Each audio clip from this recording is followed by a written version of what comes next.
Da, da, da, da, da, da, da,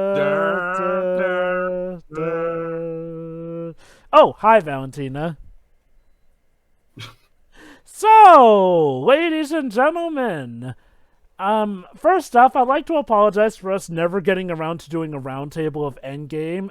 Long story short, found that movie absolutely awesome and better than Infinity War. But, It's yeah, okay. We'll do it on my channel. No, it's too late.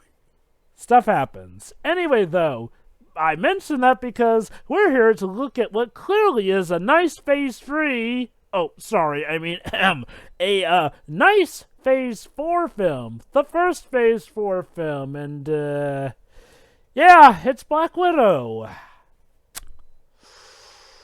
Oh boy, is it Black Widow. Okay, let me just start this off by saying, don't consider it a bad movie. But I don't consider it a remarkable one either. It's better than the likes of Captain Marvel and Iron Man 2. But I'm just going to say this.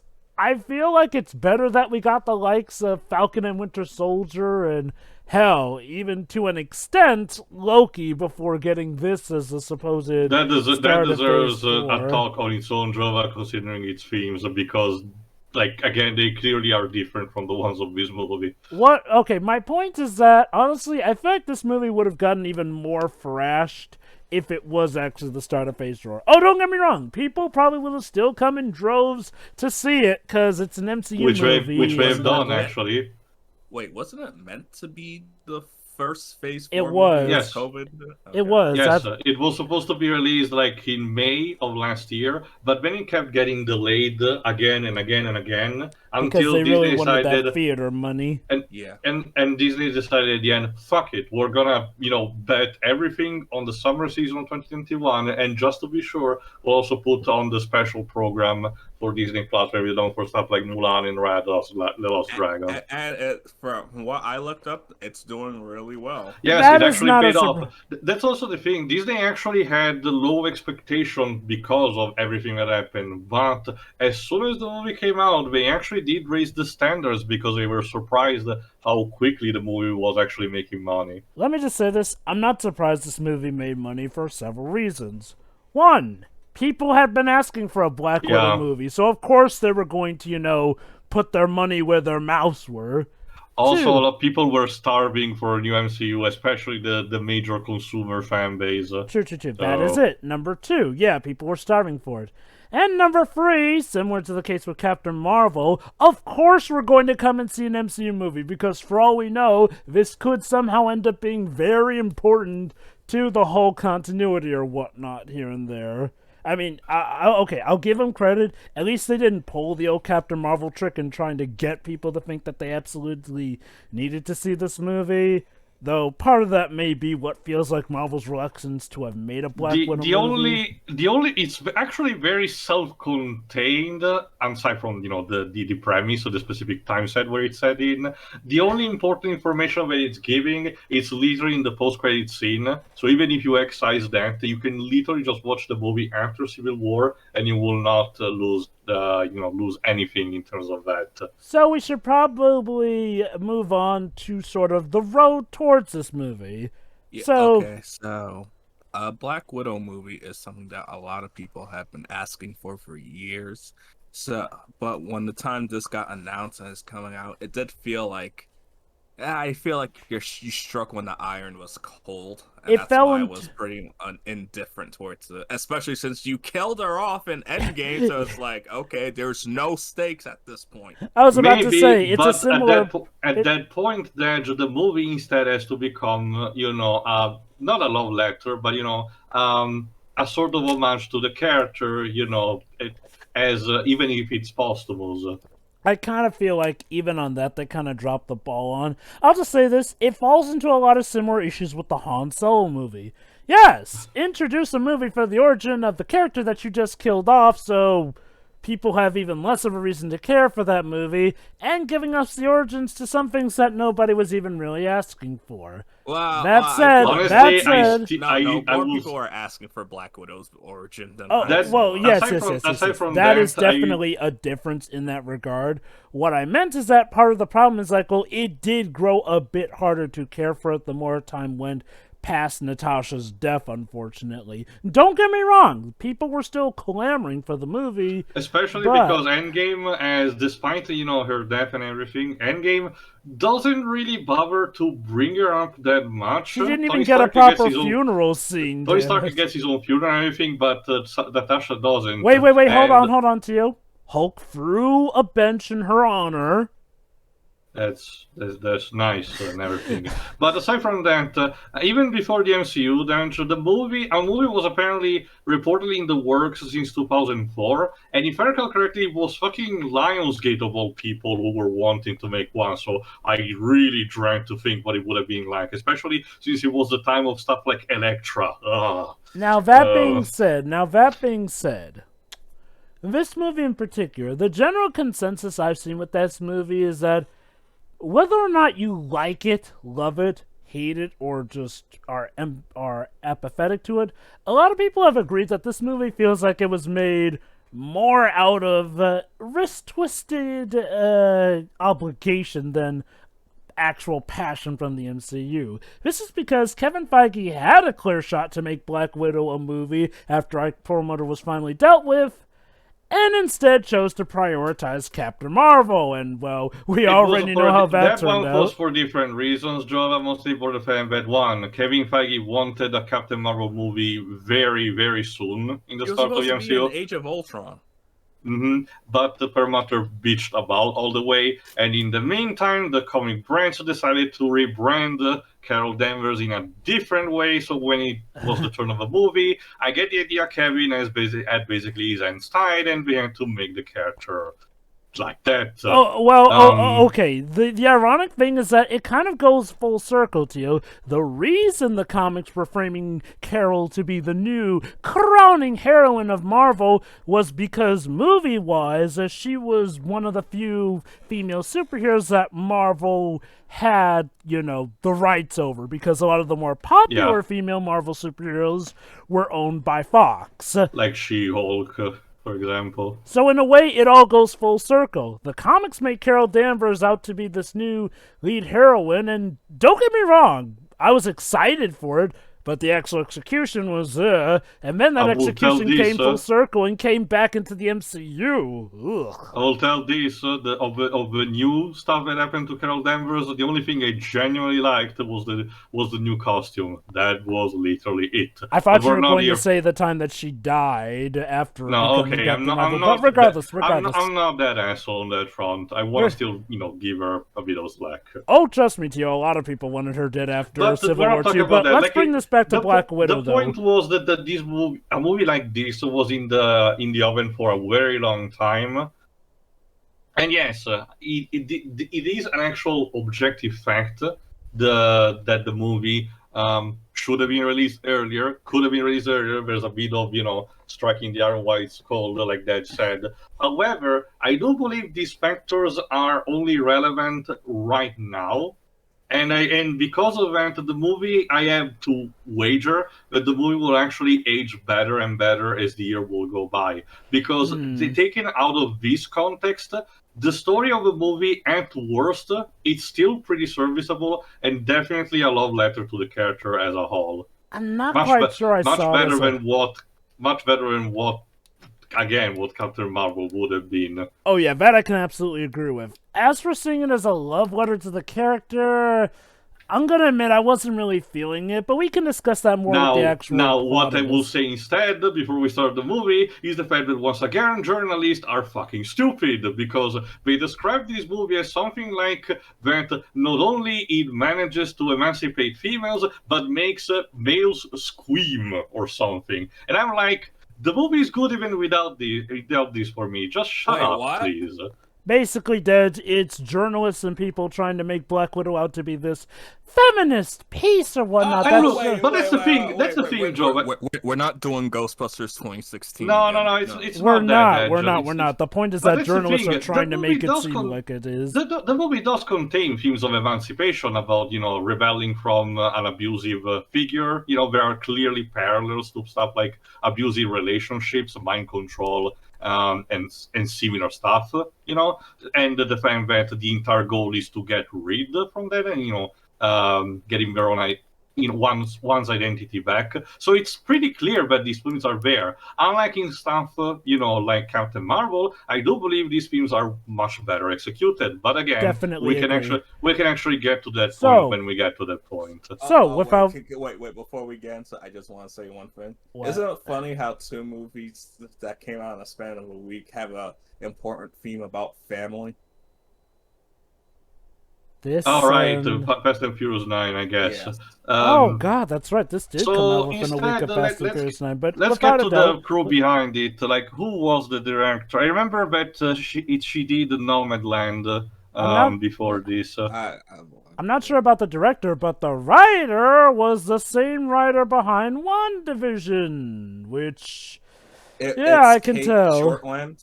That's her name. The director. The writers were Jack Schaefer and Ned Benson. So yeah, we got WandaVision folk on here. Make of that what you will. And yeah, not sure about the director. From what I can gather, most of the team of here are relative newbies. Some of which this was their first ever big budget film on. And again, it kind of shows. Mind you, I didn't come out hating this movie. I wasn't expecting to hate this movie. But I will say, parts of me did feel disappointed with it.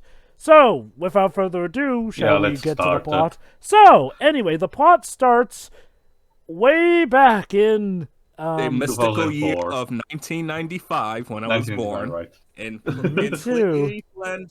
No, just in Ohio. Funnily... I don't know the much of the geography of the state, so you have to help me there. But anyway, back in the 90s, we see this happy little family who turn out to be a bout of spies who have to run away from the government. That's kind of like the twist. I have to say, the movie makes this kind of minor mystery a bit better. Of course, we know who Natasha is, but we don't know who the people around her are. The father is played by, I forgot the name of the actor, the one who played the sheriff in Stranger Things. But it's basically that's him?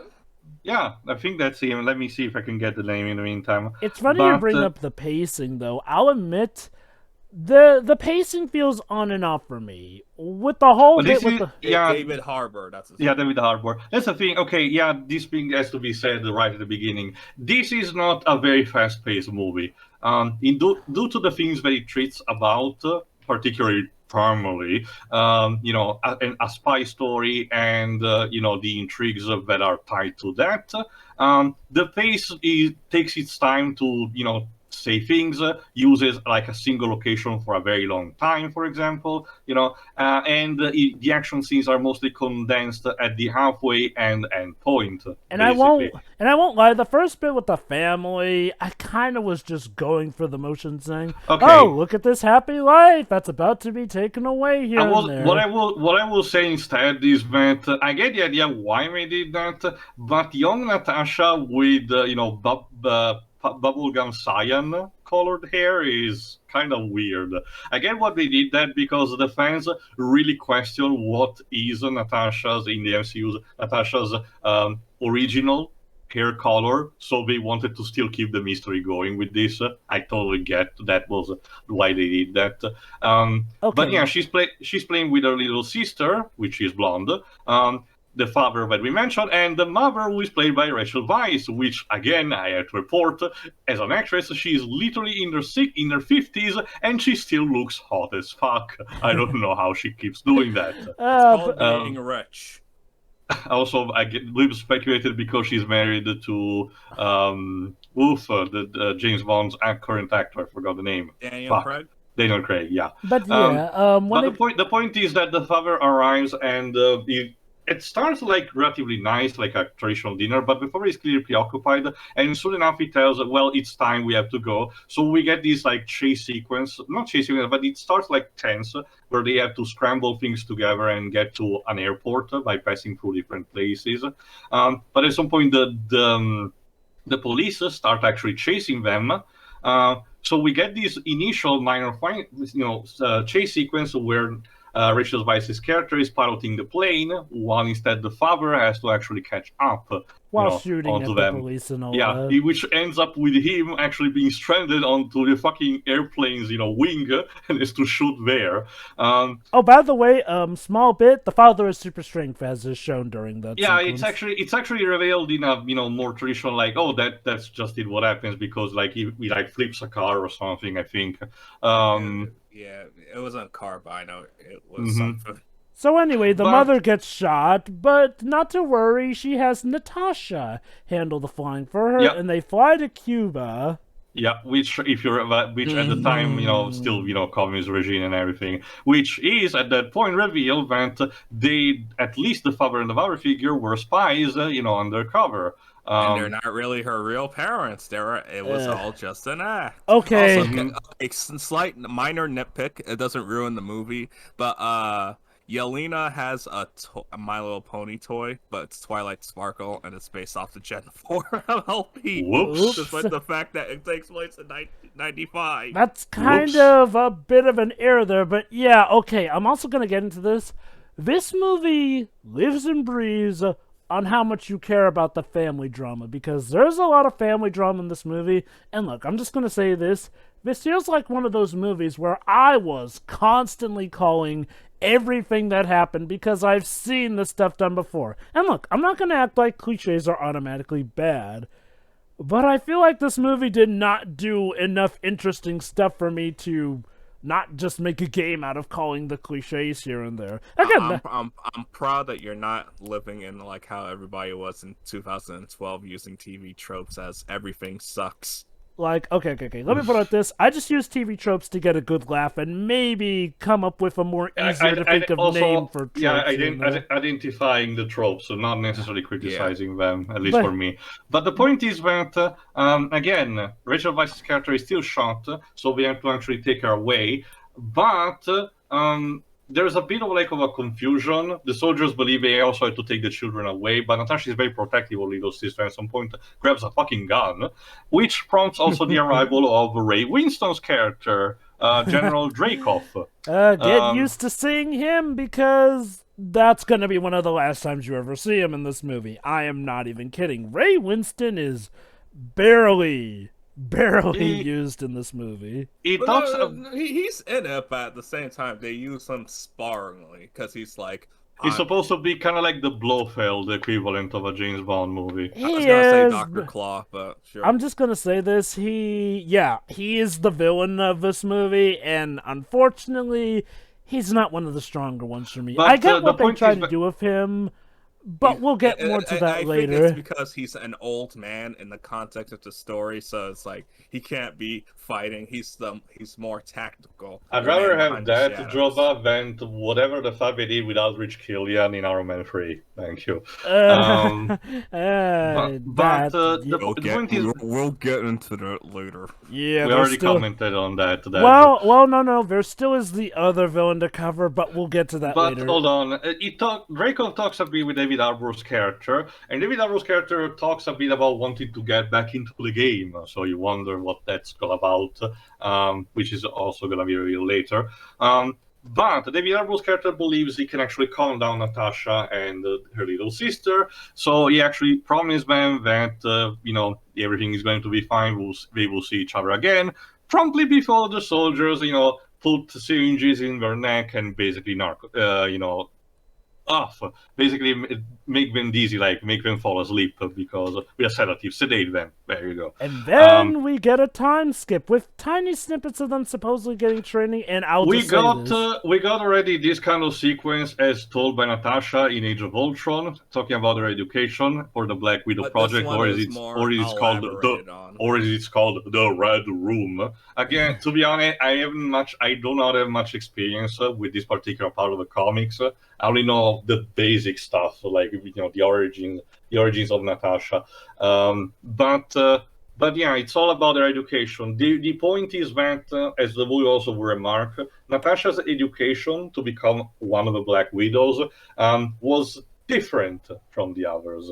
But in what specific ways it will be revealed later. So instead, we skip to right after the events of Civil War, meaning that Natasha is a part of Team Cap, as in the Fugitives, but she wants to just leave herself alone. So we get this kind of a neat callback to, I forgot which Mission Impossible. I think it was the fourth movie, the one with Alec Baldwin as the internal affair guy, where at de-aged, the CGI de-aged, Talbot Ross, still played by William Hurt, we're still keeping that from Incredible Hulk, is preparing a strike team to sniff out Natasha from her hideout, but as it turns out, oops, she was in a different locations altogether. Oopty-derp. So basically, she casts her old outfit aside and runs away to Norway, where it's revealed that she has a handler of all things, which is kind of weird. Like, they kind of suggested that Natasha handled this stuff all on her own, but no, she has a handler, and one she must really trust, considering how this guy has, like, all the access to her, to the point where he even gives her a package from Budapest. Oh, but what's this you're wondering about Budapest? Well, let's rewind the film a bit back here, because we see a bunch of Black Widows dealing with a mission here. Apparently, some rogue agent has gone, well, rogue. So they kill her, and Yolanda, who's now all grown up, ends up getting clouded by this weird red, let's call it the plot MacGuffin gas. Essentially, what this rogue agent had was a bunch of these micro vials, which contain a red substance. But when broken, disperse this like mist or powder on top of the air. And since the blondie inhales them, you can see they're flashing through her eyes, and then it's like she actually snaps from a trance of some kind, meaning that these actually affected her in a particular way. And she recognizes that she just fucking killed the poor rogue agent, and as a result, she takes the vials that are like in the suitcase and tells. Can we also talk about how surprisingly violent this movie is? Is it rated PG-13? Yeah. Yeah, Okay. Honestly, it seems... I mean, like, death is nothing. Characters being killed on the MCU is not, but, like, the way that they die is, like, she stabs it deep inside her. Like, Jesus Christ. I mean, to be fair, it's not the first time we've seen those kind of deaths in the MCU, honestly. Like, all this stuff happens within the first 30 minutes. I'm just like, wow. We're just going all out, huh? We've seen a civilian get his eye gouged out in the MCU. Like, honestly... I think what's different is that this one may have felt a bit more grounded, despite people who don't have a reason to surviving certain falls that should have killed them in this movie, quite honestly. But more on that later. The point is that... Basically, though, it turns out that the agent that was freed with the red gas turns out to be Natasha's, well, fake, as she puts it later, sister, Yolanda. Mm-hmm. So we already described that was Yolanda, though. So she decides to actually send this to someone else the suitcase with the vials, and as we see later, while Natasha is actually watching Moonraker on television, the actual vial is among the correspondence that has been given to the bungalow where she resides, but she actually doesn't realize that. However, because of shenanigans, because the haggler told her that the generator of the bungalow was like 7 days worth of power, but oops, it runs out of gas immediately, so she actually has to go to get that. But she keeps like the correspondence in like the back of her car or something, and as a result, she actually gets spotted, I think, by the agency that Dreykov has. More on that later as well, which prompts to send the project that they were working on, Project Taskmaster. Okay, I'm just gonna say this. Save it for the end. Save it for the end. No. Okay. Something can be said right now, Dej, because let me put it like Sorry, this: go on. they Deadpool the Taskmaster. They made. I Hold on, hold disagree. on. Let me finish. They took what is a relatively more talkative character, who has a lot of snark to it, and turned him into a more silent killing machine.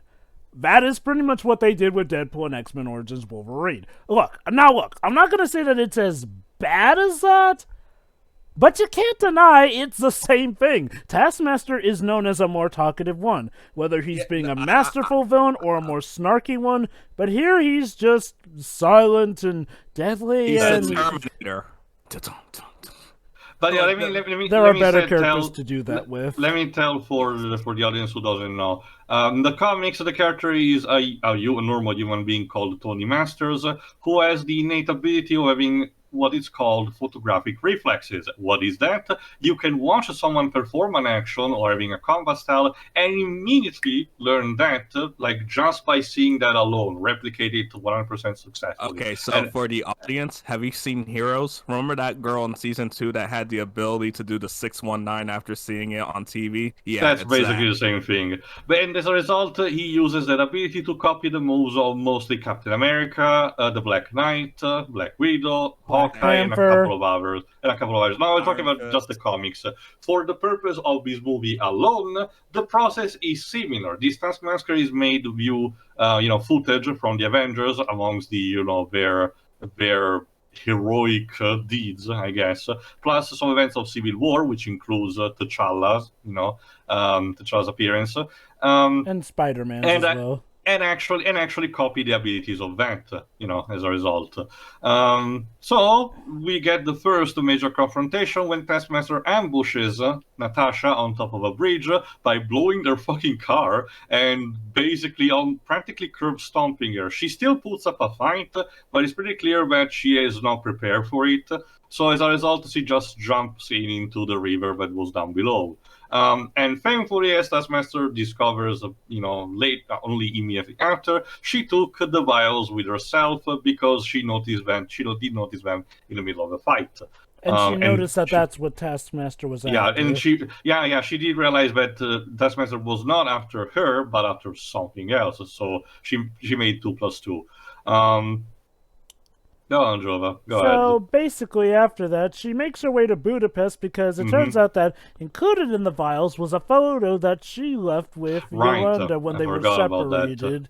So they go there, she finds her sister, and then for some reason they try to kill each other. There's a lot of that. that's the thing. There's a lot of distrust between the two, and that's because of how they were raised. Essentially, they were separated, forced into this horrible program of child slavery, turning them into soldiers, killing the ones who were not fit, and all that jazz. So obviously, as a result, none of the two trust each other, especially because Natasha doesn't know that Elenia is now properly normal, quote unquote. Nor Elenia can trust Natasha right now on her own. Now, don't get me wrong, I get that. My issue is, one, why did Yelena even bother sending Black Widow an obvious calling card that she knew and admits she knew would have brought Natasha there? And two, why go for the killing? Because what they're doing is clearly trying to kill each other. Like, why not try to incapacitate? It's mostly sisters. This is how they get along. It's kind of like, Deji's putting it lightly, but it's kind of like that. It's more of a greeting thing, especially because right after the culmination of the fight, we are pretty chill and we're like, okay, let's calm down. It's like Nina and Anna Williams from Tekken. Pretty much. I feel like it could have been explained a bit better, and I can see why some people have issues with I it. get but- it. Yeah, the action speaks better than that, but Well, whatever. that's what I mean. The action comes off as them trying to murder each other. Like, again, go for incapacitation, not murder, because those are But seriously anyway- some lethal stuff. But anyway, so the two see eye to eye, but then, unfortunately, the Black Widows catch up with them, as does the a new team. Taskmaster. Side note, I don't know if you noticed, Jova, but the Black Widow program in this movie, aside from the actual motivation of Dreykov, it's pretty much almost one-to-one the doll program from M. Bison in Street Fighter. Kinda, yeah.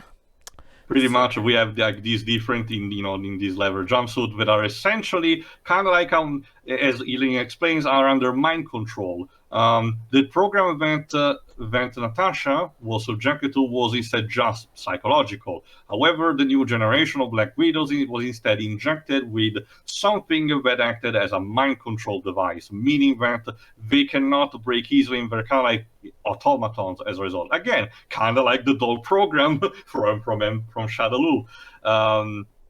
So Anyways. essentially, the red vials are the only thing that I can actually break, meaning that what we need to do is to break as much as we can and find a way to bring them to safety and make sure that they're replicated.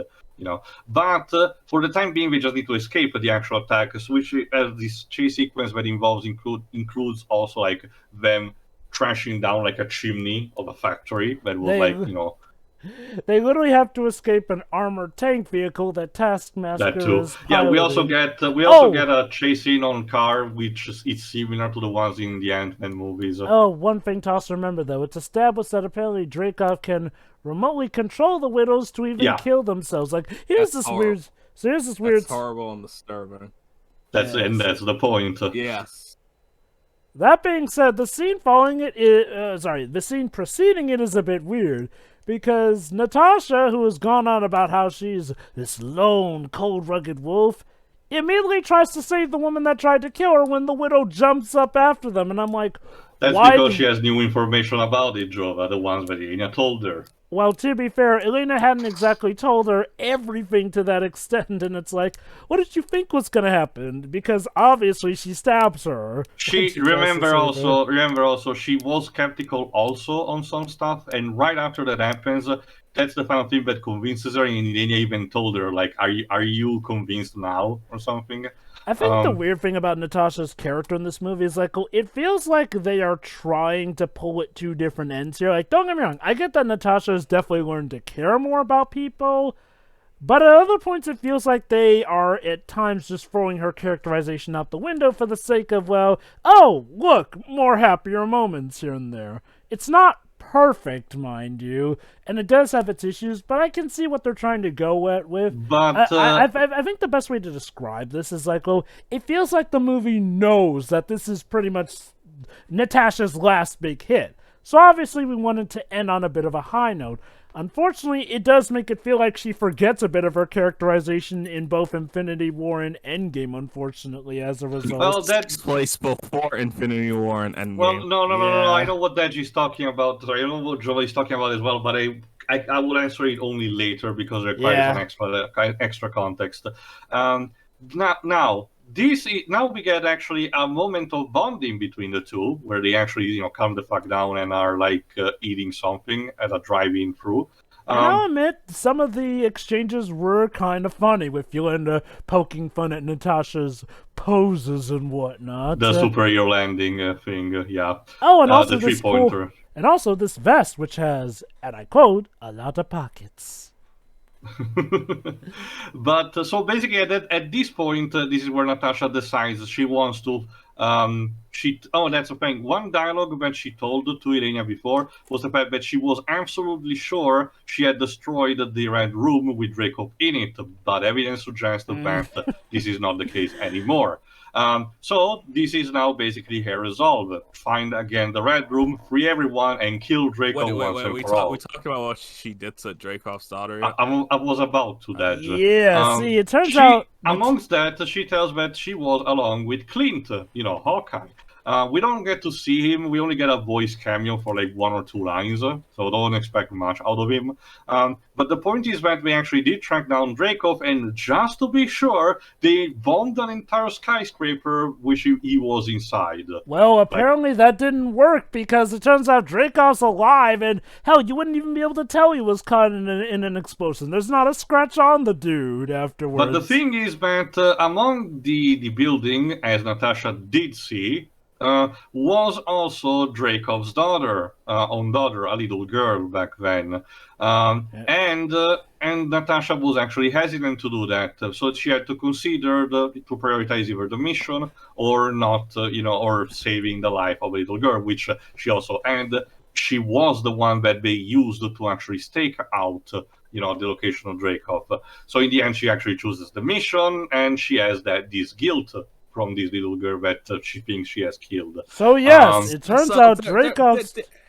It's interesting that there's a lot of callbacks from the first Avengers movie. Like, there's a line where she tells Hawkeye, "This reminds me of Budapest. You remember Budapest a lot different from what I do." And then Loki even brings up the explosion, what she did. So I was like, huh. So they did care about continuity with this. Oh yeah, similar to the Disney okay, Plus series, that it's much clear that these new sets of movies are also, no, I mean, at least the ones about pre-existing characters are also about to fill in the gaps of some gaps that some of the previous movies did. And you know, although that makes you wonder, how the hell did Loki know about Budapest? It's he probably used some magic. He knows everything. Okay. He can know actually everything if he wants to. Let's not forget he had Clint under his control. Maybe For a while, yeah. Maybe he scanned Clint's memories or had Clint access some files, and that happened to pop up in here and there. Oh, and don't worry, audience. I will mention Loki a bit, given the finale of the series and how that. Yeah, could we're tie recording into this right after the series is over. But anyway, season 1 specifically. But anyway, but that being said, so Dreykov's daughter is dead, even though Dreykov himself is totally alive. No. The daughter is absolutely dead. This is telegraphing something clearly, but again, it's revealed. We will treat it as a big reveal for the climax. Okay. I'm not gonna spoil what it was, but I'll be honest. Who else here managed to guess immediately what the truth with the daughter was? Okay, I can tell you this. I thought she was still alive, but I didn't consider that she ended up in the place she ended up in the movie.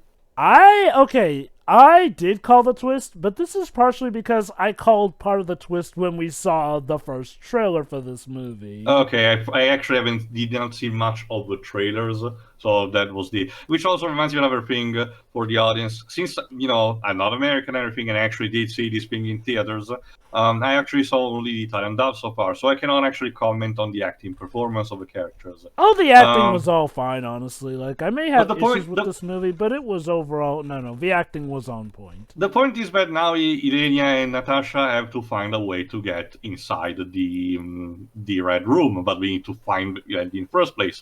So they only have one person they can potentially contact that could know about this location. Alexei Nochavev, aka the Red Guardian. Apparently, this character in the comics was actually Natasha's husband. I know, right? In order to actually rework with the time scale of the setting, they actually made him essentially the stepfather. Let's call it that. Okay. Now here's one way I can tell this was made before any of the shows were released. Say, Red Guardian constantly suggests that he duked it out with Captain America. But he's mostly doing that just to brag about despite the fact he doesn't know that Cap was frozen for all this time. That being said, I wonder if they were trying to hint at the fact that there actually was a Captain America around that time, potentially. I think Falcon and the Winter Soldier kind of hints at that. Well, no, it did not even hint. It already confirmed that there was Isaiah Thomas. It was Isaiah at that time, okay. But I forgot for how much of it the government kept him before tossing him in the trash. America. Well, this is why I have to ask. Like, were they actually intending for this to be leading up to that? I don't know, and I or honestly is it still just some one-off particularly joke care. overall? What do you think? The point is, sorry. It could be either, because it's like you know for a fact that the government was trying so hard to recreate that super soldier serum. And it's pretty much clear that the Soviets wanted a piece of that pie, so it makes sense because Red Guardian is supposed to be the Soviet equivalent of Captain America, but as the history of the MCU proved, this particular version did not manage to fulfill its purpose. So now it basically is rotting in jail. He's a bit overweight. Thankfully, not as much as for in Endgame, thank fuck. and he keeps getting tattoos and also break the bones while playing strong arm with the other inmates. So we get this entire sequence where Natasha does the now iconic white suit that is plastered all over the marketing and the cover of the movie, in order to free him from prison in a sequence that it's pretty neat. It starts very subtly, the fact that, they give him like a communicator. Among these things, and they trying to take him out stealthily, but because things escalated so quickly between the Iranian not being able to pilot properly the helicopter, the Red Guardian being boisterous as one can imagine, Natasha not managing to contrast every soldier that was under them. The entire thing ends up with them accidentally causing an avalanche of the surrounding mountains and basically burying the prison in snow. Yeah, I'm pretty sure they killed. fine. I'm pretty sure they killed all those people. But They're fine. It's okay. They were prisoners. Who cares? Am I right? God forbid any of them were innocent. But to be more serious, Natasha as a character, despite having a more high morality compared to previous movies, she's still more ruthless compared to someone like Cap or Tony. So I can still see. And remember, Ilenia has even less problems in killing people. So This is kind of a thing. This is kind of the thing I meant when I mentioned earlier how Natasha's character feels a bit weird in this movie. It feels like they're playing tug of war with having her be more heroic or more deadly, and I don't mean that in a more compelling way, but in a case where they couldn't make up their minds that they wanted her to do this or that. Like, oh, 1 minute she's all for championing the rights of the people here, yet in another scene she is willfully leaving a lot of people to their deaths in an avalanche. It's like, okay, girl, which is it? that being said, she's not reading the thing gleefully at the very least. Oh, thank God she's not. Well, then, yeah, to be fair, Jovah, it's probably... There is another thing I did like about that scene is like throughout the movie, Yelena has been making fun of Natasha and the her three-pointer superhero jump. Yeah, It's like, wow, that's pretty lame. Why do you keep doing that? Your face, make that face. Like, what are you talking about? So what she does is like, ugh. yeah, she actually cringes. But as you can imagine, this reunion is not really well present because Natasha would just like to get to business and that's it. But Ilenia would, if she wasn't busy on the console, she would gladly beat the shit out of him and then drop him again in the snow. Unfortunately, again, they need these information, so they actually have to question. But it turns out he knows nothing. Not just that, he's all about, oh, I missed you girls, I knew you would have rescued me and everything, and the whole scene is framed in a thing that is clearly uncomfortable for Natasha and Enya.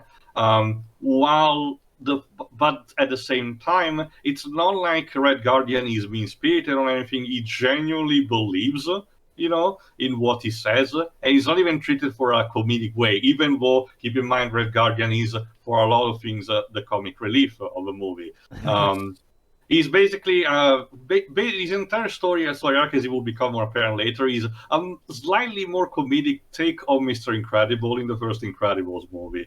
Yeah, they show that when he puts on his costume. We'll get to that in a second, because again, like Jovah, sorry, go on. I did kind of roll my eyes at, of course, again, I immediately called, of course, they hate him because of this and that, and well, the fact that he kind of inducted them into the Widow program. Yeah. Like, Yevgeny then goes into the whole, we have to make it so that you can no longer reproduce orientation and everything, which even grosses Red Guardian out. But the thing is that, like Jovah said, he himself doesn't know much, but he knows someone that can. So it's time to redirect the helicopter that he had, which, by the way, they got from the haggler, if I recall correctly. And it wasn't the most pristine things. They make a joke about they wanted the Avengers jet, but they couldn't get that.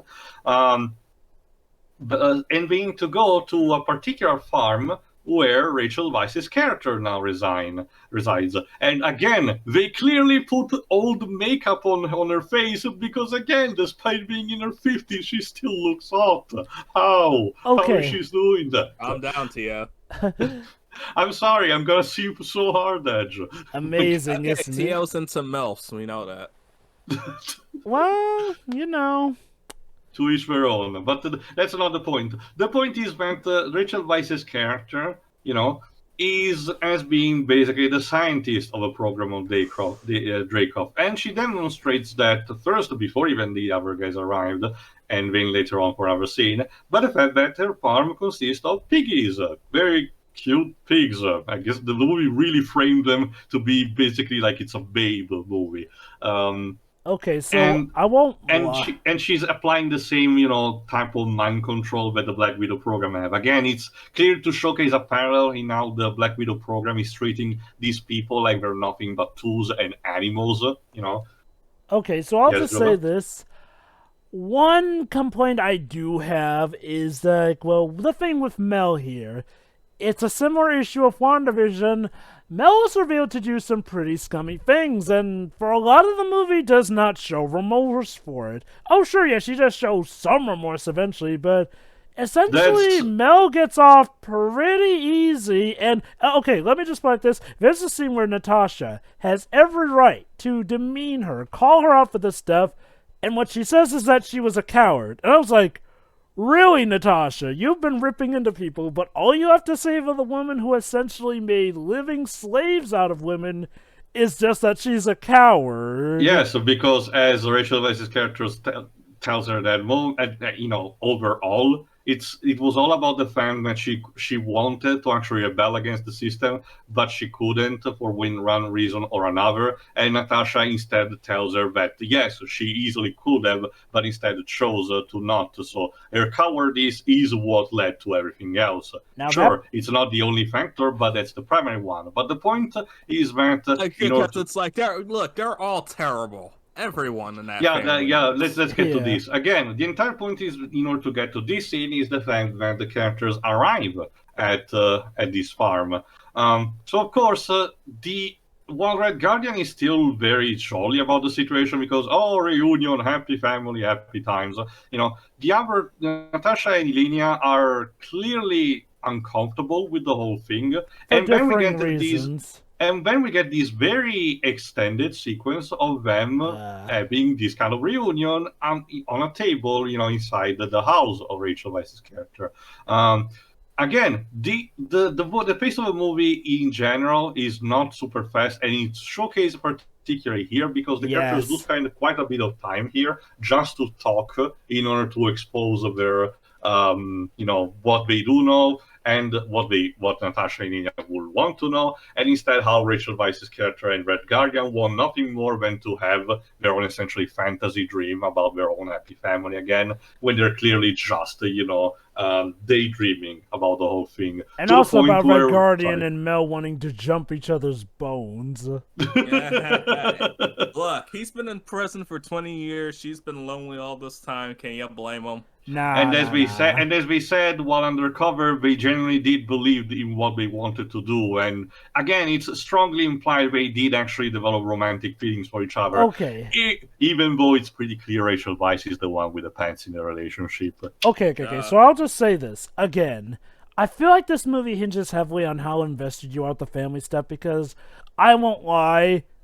This is one of the moments that dragged heavily for me with the whole family gets mad at each other, but then obviously they're gonna make up here. Like, look, I do get that there are some deep themes here and there, but with the way the movie executed it, I was just like, yes, we get it. Can we move on? Like, I get that it's supposed to feel strenuous, but to me, it just felt like it was going through the motions and dragging on, especially with the bit where Ileana goes, it was real to me, and... Yeah, Ilenia's entire, the Asian point is that since her family, she actually did not knew much about her real family and everything. That life of those 3 years where they spent time together, it was all she had, so she actually wants to cherish those memories.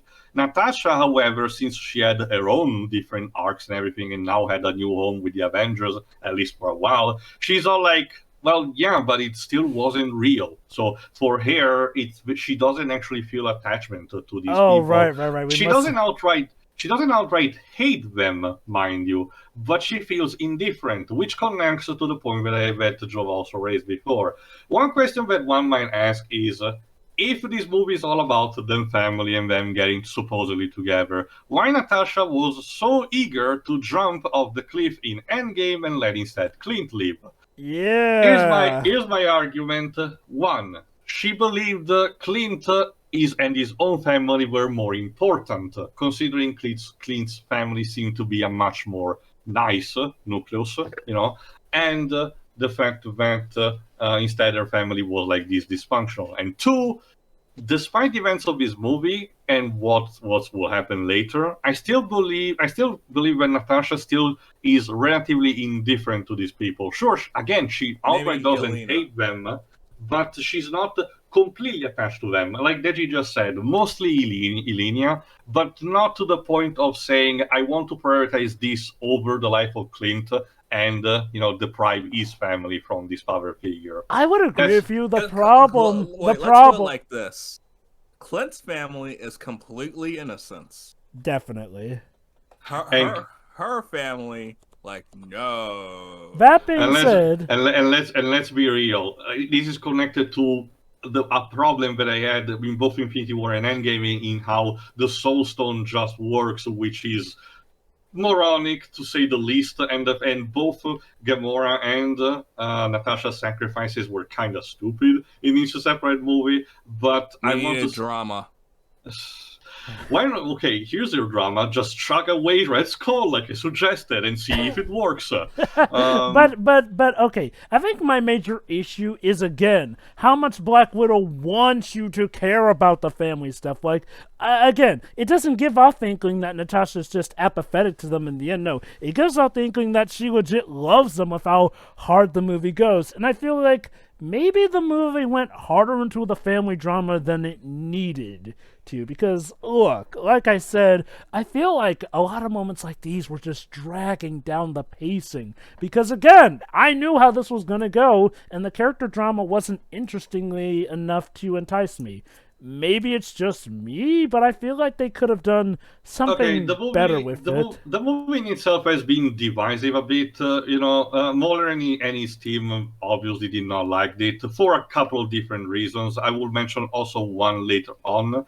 But it's just one example. So in a way, it is still a divisive movie. But again, I do personally enjoyed it despite the like Jovah said, stakes and everything. But again, saving also for my final thoughts. Let me put it like this. It's a movie that I consider in puzzle pieces. There are the pieces that I do enjoy, and there are the pieces that I don't enjoy. Now, before you say, oh, well, that's just typical for any movie, it feels very apparent in that sense. Like, I can literally pinpoint the moments I enjoy the movie when they literally start and end. Like, I'll just say this, almost anything to do with the family stuff did not engage me. And the problem is that I'm pretty sure the family stuff was meant to be the main focus of this movie. Because, let me be honest, the villains don't get as much presence here. The scenes with Taskmaster are cool when Taskmaster is actually on screen, which is not much of this movie, and like I mentioned, Dreykov has even less presence. Oh, don't get me wrong, they're constantly building him up to be this big threat, but actually facing him turns out to be, well, super easy. Barely an inconvenience. Well, again, more on to it in a second, because the point, what you need to get from the dinner scene is the fact that Red Guardian actually has, and he still his old costume that Rachel Weisz's character kept.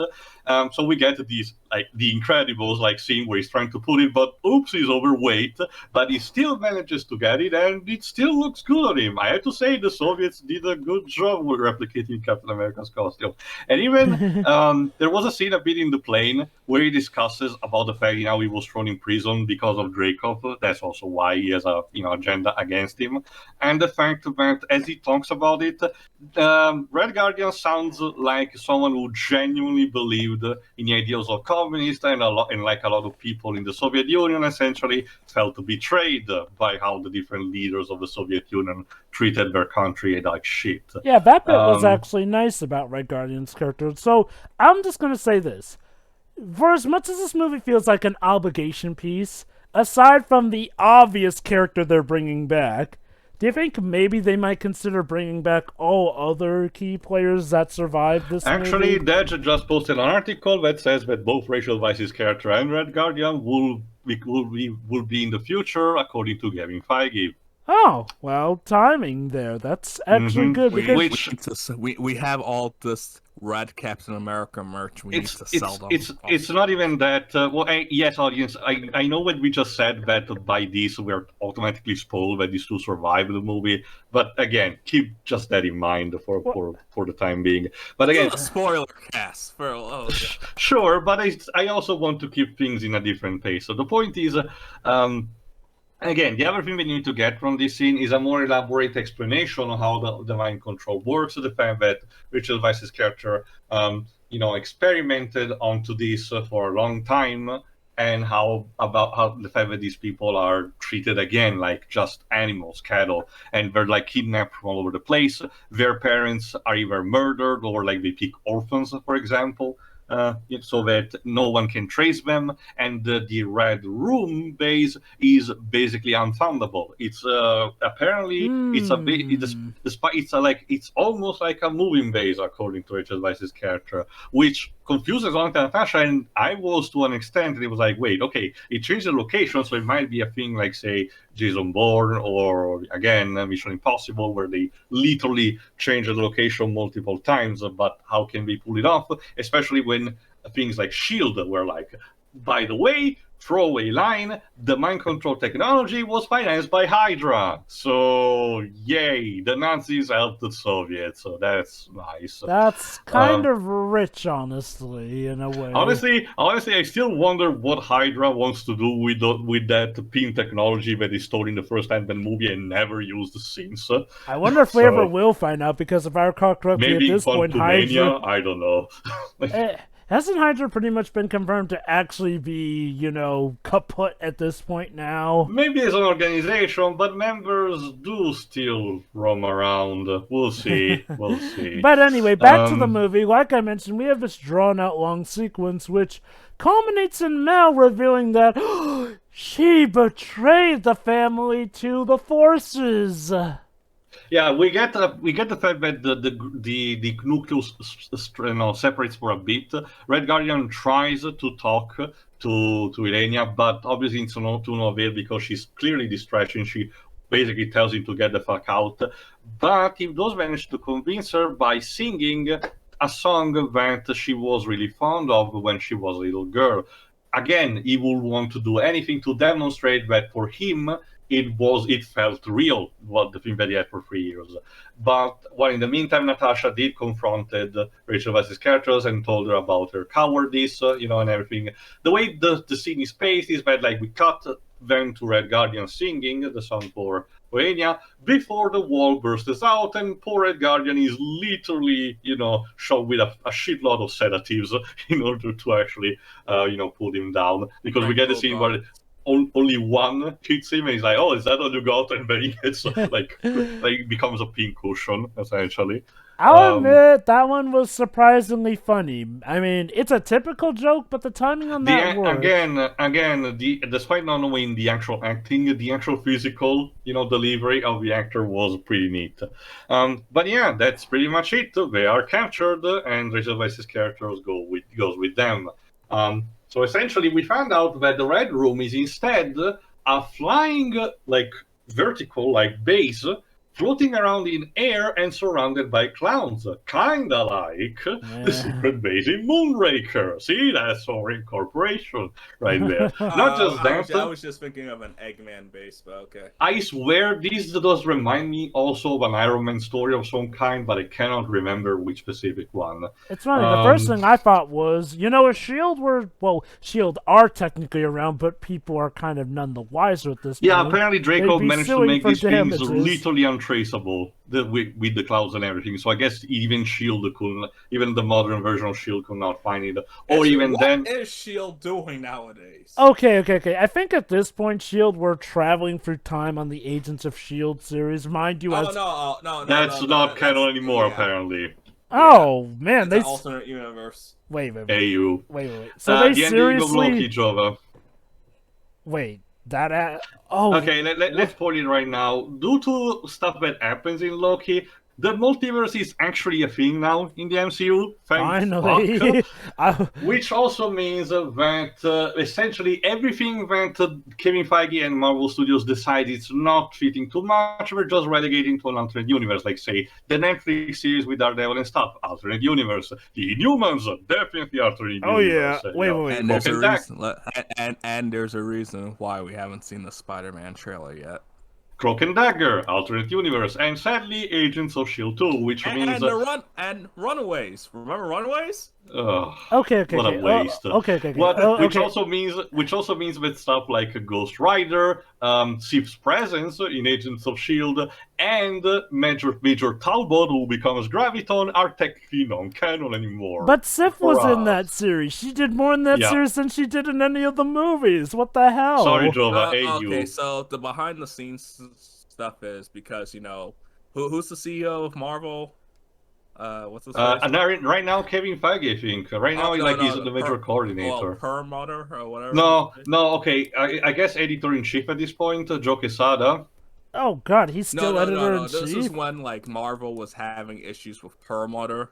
So it got to the point where Disney was like, okay, Kevin Feige, you're in charge of all the MCU stuff. You can do whatever. Meanwhile, Marvel Studios is its own thing. Marvel Television is its own thing, which is why we kept getting all the shows. Like Daredevil, and especially Inhumans. I honestly feel, okay, look, Agents of S.H.I.E.L.D., I feel, was the one thing that, come on, that thing...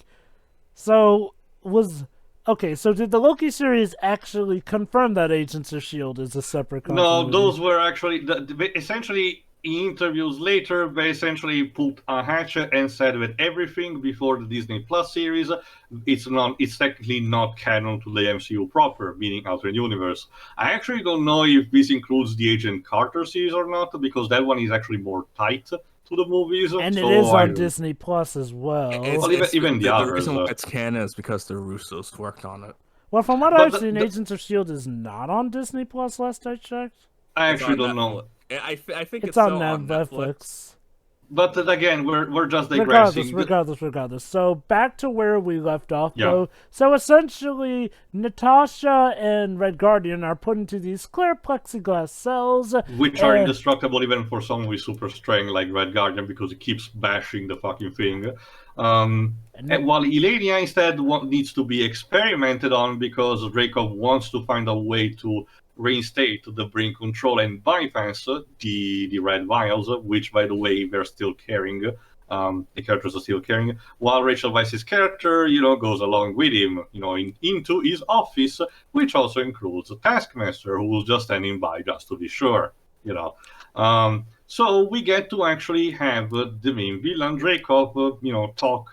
And it's a very psychological kind of villain. It's all about imposing his own presence, feeling intimidating, very, very abusive as a character, even to someone like Rachel Weisz's character. Until he says something along the line of something that he's understood something that the audience hasn't yet, and we get another Mission Impossible reference where Rachel Weisz is pulling away a mask, but it's not a rubber one, and revealing she was Natasha all along. Okay. Here's the thing. I don't know if it's said in the Italian version, but in the English version, he says, "Oh, you think I wouldn't recognize someone who I've raised all these years ago?" Yes, it turns out he knew, but he let Natasha get close. He was just playing it. Oh, okay. I'm not gonna lie. In hindsight, that was a pretty dumb move, and I do feel like that's a bit contrived because because of his ego, Dreykov has a lot of confidence. Not only that, but this kind of implies that the whole mask-changing thing wasn't even necessary. Like, he probably would have brought Natasha to his office anyway. They still needed to fool everyone else, and they passed in front of the room where the dolls, the Black Widows, actually do train. Oh wait, one thing we forgot to mention. You see, Natasha at some point figured out that her real mother supposedly abandoned her out on the street. Yeah, typical orphan story here and there. Nothing about the father, Bob. He's not important, I guess. Turns out Mel reveals that her mother always searched for her because while the family was compensated, it apparently was against their will, and the mother Yeah, kept Black constantly Widow's going mother for her. was actually an activist and wanted to search Red Room herself, so it came to a point where Draco decided to actually pull her out. Though it's implied that he did not want to do that immediately, just wanted to leave her alone as a conspiracy theorist until it was unbearable. So that's nice, I guess. I bring this up because it's mentioned that, well, we will never figure out her mother's name because, as Draco puts it, it was under a headstone that read unknown. So Natasha proceeds to kill him, but oh my god, she Actually, can't! no. First of all, Draco actually does send away Taskmaster from the. Actually, no. We need actually the reveal first. Oh right, that reveal. The stunning surprise. She actually does talk to him about the accident and everything. How did you get away and everything? He doesn't actually explain. It's more like a mysterious thing. Oh, I have my ways and everything. So here's my theory: he was never in the room to begin with. Probably something like smoke and mirrors, or like not a hologram, I but. kind of wish it was just a throwaway line. It's like I wasn't there. I do wish that. Okay, I do feel like explaining not only how he survived, but how he apparently survived with no leftover scratches on his face, given the reveal I'm actually wondering if the Hawkeye series will have a more elaborate on this as like a flashback in one episode or something. Okay. Because Clint was there too. Let me just put it like this. Every time people tend to speculate, praying and hoping that the MCU will explain something, sadly, we tend to sometimes end up being disappointed. Like, I just have to... Or we get Hail to the King, or whatever that short was. Mm-hmm. That is admittedly more the exception. The point, Jovah, is that the stuff does actually happen. You know, it takes time, sure, but eventually answers actually are given. It's all about if you actually, are satisfied by them or not. Patience. Some better than others, though. And I hate that post-credit scene so much. That's the intent. Okay, I know. Let me just put it like this: I do get that patience can be a virtue. What I'm saying is that one of the issues with the MCU is that sometimes it's kind of clear that they forgot about this, and then years later they go, "Oh yeah, let's answer that." And then the way more often than not, the way the MCU answers questions has been more often disappointing than not. That's not even getting started into how sometimes they just go, oh, here's a character you've waited to see back in a while, oh, and now they're dead. Seriously, they did Bat Rock speaking dirty. of which, again, let's get to the reveal. But yeah, again, the big apparently, wait, let Teo go into it because no, it's actually very simple. I think the Draco actually tries to build it up or something, like say, oh, have you ever considered what might have happened to her or something like that? And then we get Taskmaster pulling away his actual mask, and it's revealed that it was in fact Dracov's daughter with heavily huge scarred. scars given by. No. So yeah, it's not actually Tony Masters. Okay. After the movie came out, I was more like the fact compared to stuff like the Mandarin. Like I said also to Jovah, this is not treated as the same character. The movie doesn't even try to say it's the same character. The set of powers is still kept in check because from the previous action sequence and the ones that we'll get later, it's still on point on what the character is supposed to do. And it's not even treated as a joke, like, say, also Quicksilver in WandaVision, for example. Okay. Let me just point... At the same time, can we stop doing this? Oh, yeah, okay, look. Yes, congrats. You managed to get the fact that Taskmaster recognizes moves on the fly. That's good and fine. But everything else about the character is so different that part of me can't help but wonder. Been a new character altogether. Yeah, okay. I'm just gonna put it like this. It feels like the main reason they added Taskmaster to this was because they thought, oh, that's a recognizable villain name. Let's attach it to Black Widow. Well, remember, the movie audience, the one that only goes to the MCU, doesn't know jack shit about most of these characters. And that is part of the problem with the MCU. Like, yes, I get it. Sometimes people don't get it, but I feel like the MCU should remember that the comics are what helped that thing be a thing in the first place. And you know what? Let Jovah continue because I have two counter arguments. Now, no, I'm not gonna act like the comics are fully perfect and everything, but I do say this: if when adapting something you feel that it has to be absolutely different in a lot of ways, I ask, why not just make it its own original thing instead of having to mooch off of a recognizable name, unless you're just trying to make a new identity for it, in which case you may piss some people off. Now, again, Taskmaster is not the worst case of this happening, and I'm glad that they at least remembered the whole photo memory moving.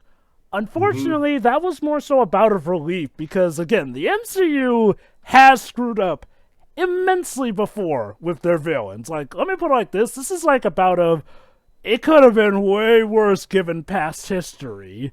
And unfortunately, if WandaVision is anything to go by, Marvel haven't exactly learned completely from the backlash that the whole Mandarin business gave them, because that particular twist was based off of the whole Trevor stuff. But regardless, my issue with Taskmaster is this, though. Again, like with Deadpool and X-Men Origins, they took a relatively interesting and spunky villain who was definitely quite a talker and made him into, well, a her. Well, okay, you know what? Him being a woman is the least of the problems. But they took away, I feel like, what made part of the character pop out. Taskmaster does have those cool abilities, but he's also one of those villains who is very, very self-aware of how the game goes, to the point where during Secret War, he realizes, hey, you know what? I'm on the losing side here. Best I switch while I can here. Whereas, not just that, that's the thing. While he started as a more like a villain of the Avengers, he very quickly, while being a mercenary, so he mostly works with the Thunderbolts, he's commonly paired up with Deadpool. That and should you know tell what? you everything. And you know what? I really like it. Oh, speaking of which, around the time of this recording, Deadpool has finally made his debut in the MCU via a reaction video. Very anticlimactically, which ironically enough, it fits his style, I argue. So we'll see how that happens as well. But again, yes, Dej, what are your points? Two things. Three things. Taskmaster has been featured in Marvel's Avengers, the game that they kept hyping up. Ultimate Marvel vs. Capcom 3. Which he was good in. Marvel's Spider-Man PS4. So people have an idea of who the guy is. Yes, so that's why I ask, why do we get this bizarre, different look all of a sudden? Because this is honestly the oddest one out of the bunch here. The others are pretty much snarking guys in skull masks, mind you. This one has a completely different color scheme at that as well. And in case you think I'm blowing smoke out of my butt, keep in mind that Spider-Man has sold over 10 million copies. So, yeah. Also, sorry, go on. So, yeah, people have an idea on who he is. Not only that, Taskmaster's been in shows galore. The one thing that this Taskmaster costume is weird for me, because I'm mostly okay with it, even if it's not the same 100%. It's more a case to me, it's like, say, the costumes of Thor and Loki. They are technically different, but they do still maintain most of the core aspects of the original. But this one doesn't have a cape for some reason. Okay, Kiki. Now let me put it like this. I get on the idea of as opposed to no capes and everything, but Now let me put it like this. I don't mind them making Taskmaster a woman, even though I and a lot of people kind of called that Taskmaster was going to be a woman, because yes, and that's for the best reason of all, Jovah, the one that they keep saying, because they make it so that it doesn't matter. Yes. Isn't that magical? Yeah, and look, I do appreciate that it doesn't feel like, okay, this is a case where it doesn't feel like some agenda setting in regards to making, Taskmaster a woman here and there. That said, I'd rather they just still had her be a snarker here and there. Again, I can't believe I'm going to say this, but there's a surprising lack of, outright snarking female characters in the MCU. Not to say we don't have I get the idea, but it's mostly because it's Natasha doing most of the job herself. Yeah, well, I mean, Natasha's more of a dry snarker. I mean, someone who could go toe-to-toe with Deadpool level of snark in that bout of that tone. might be instead the actual tone of the movie itself. But again... okay, so here's the thing about... my main thing with Taskmaster is that I'm more disappointed with, how the character was blended rather than the fact that the character is a woman here. Granted, I felt it was obvious she was going to be a woman because the trailer surprisingly made a case of never taking the helmet off, and a lot of people were going, well, does Taskmaster take off his helmet all the time, or no? It's very exceptionally rare, Dej. Yeah, But so the thing is that the skeleton like He mask never is spoke either in the trailer. It also manages to be not very but mildly expressive to a degree. Yeah, This is just the nerd in me. That design for the movie is terrible. It Yeah. looks like a Power Rangers costume. Like I said, I disagree for different reasons, but again, we've been very but enough about the character. Okay, you could not have gotten a more easily telegraphed twist as far as I'm concerned here. Like, gee, what a shock! The suspiciously dead daughter, who was in the same explosion that Dreykov easily survived, was alive! And she turned out to be the secret super-duper agent who never ever speaks before. Almost as if they want to keep us guessing about the gender of the character or something. That's also okay. About the gender, I get what you just said, but considering we never heard her as a little girl speaking, I'm not sure like if that would have been crucial information to understand the reveal of the character. Well, I don't mean, know. let's see. You think they should have just pulled an Arkham Knight and just had Taskmaster talk and say, I want my revenge. Or they could have put like a filter on top of that. Like, I shouldn't kill you just yet. I'll just want you to suffer. It's like, oh, okay.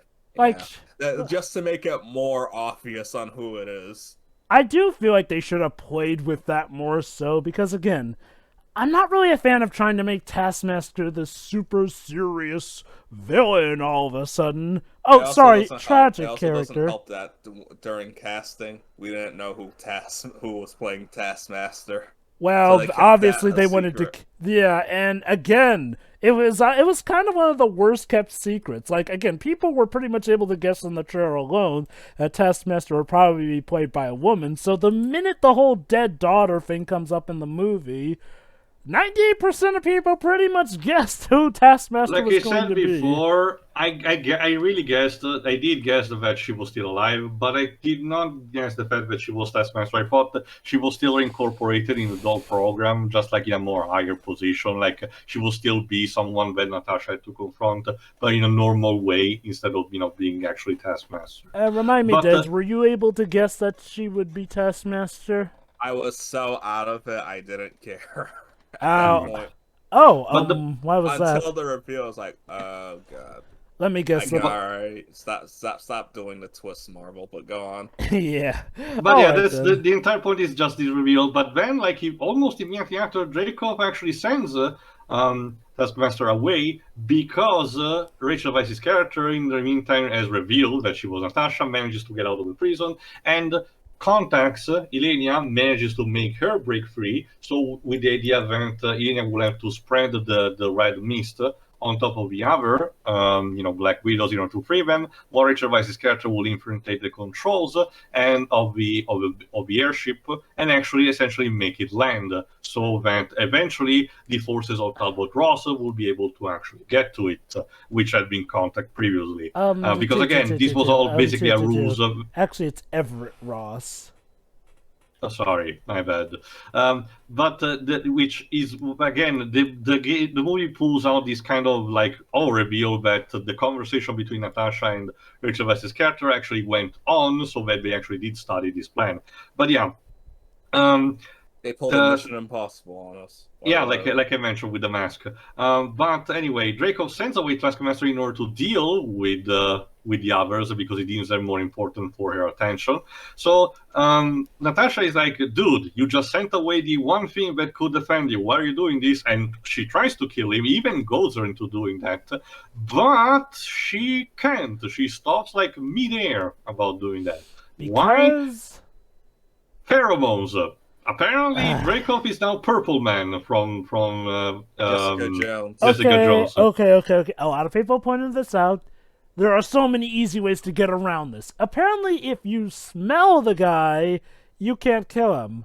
A lot of people... Because that is a condition. This apparently is a condition that's injected into all of the Black Widows, even the ones that had the second or first generation, like the ones of Natasha. Now, that being said, there are so many easy ways to get around this. One, just get out of his range of smell and shoot him, which Natasha could have done. Or, Yeah, throw a that's knife one at thing. him here and there. Even without shooting that Jovah, she doesn't consider using a projectile of any kind. I get the idea that the room is small and everything, but she never considers doing that, which probably could have been a solution. No, she comes However, up with a different solution. no, in general, no, this gives an occasion to Draco to be again an asshole, literally beating her up and be a complete dickwad about it. Um, but when we get this other reveal with Rachel Weisz's character told how to actually bypass the system, all the while in the meantime in the present she's actually getting away while Red Guardian confronts Taskmaster, and Ilenia instead has to find the Black Widow since they actually have been alerted. Oh, In the meantime, Teo, one thing to remember.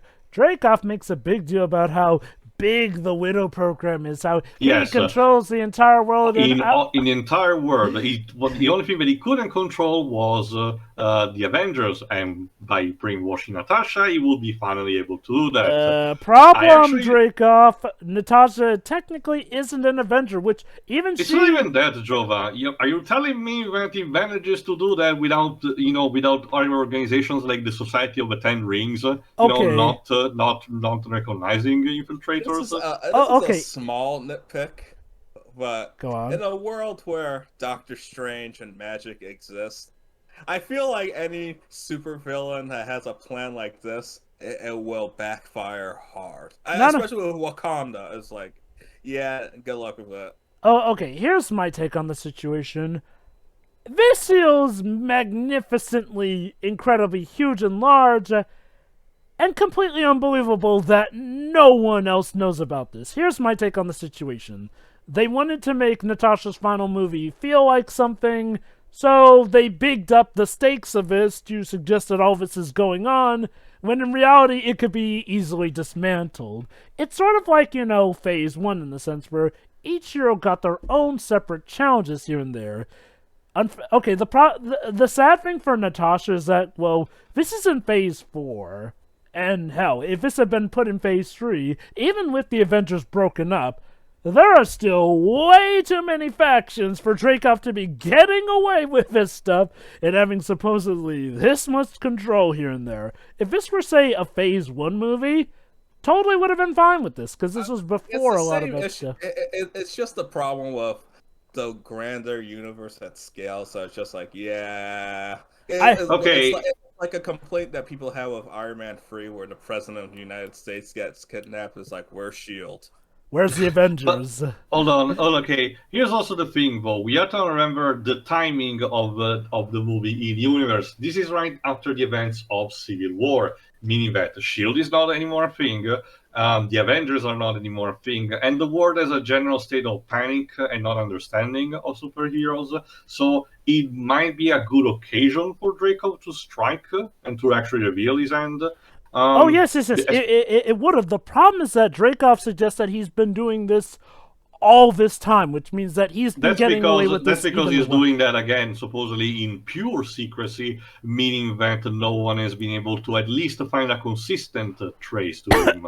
Like Ded's mentioned, though, when we have factors like Doctor Strange or other factions that are looking into this sort of stuff, and even still, even without that, there was still the matter with Nick Fury. Like, no way Nick Fury doesn't know about this stuff and wasn't preparing to dismantle it.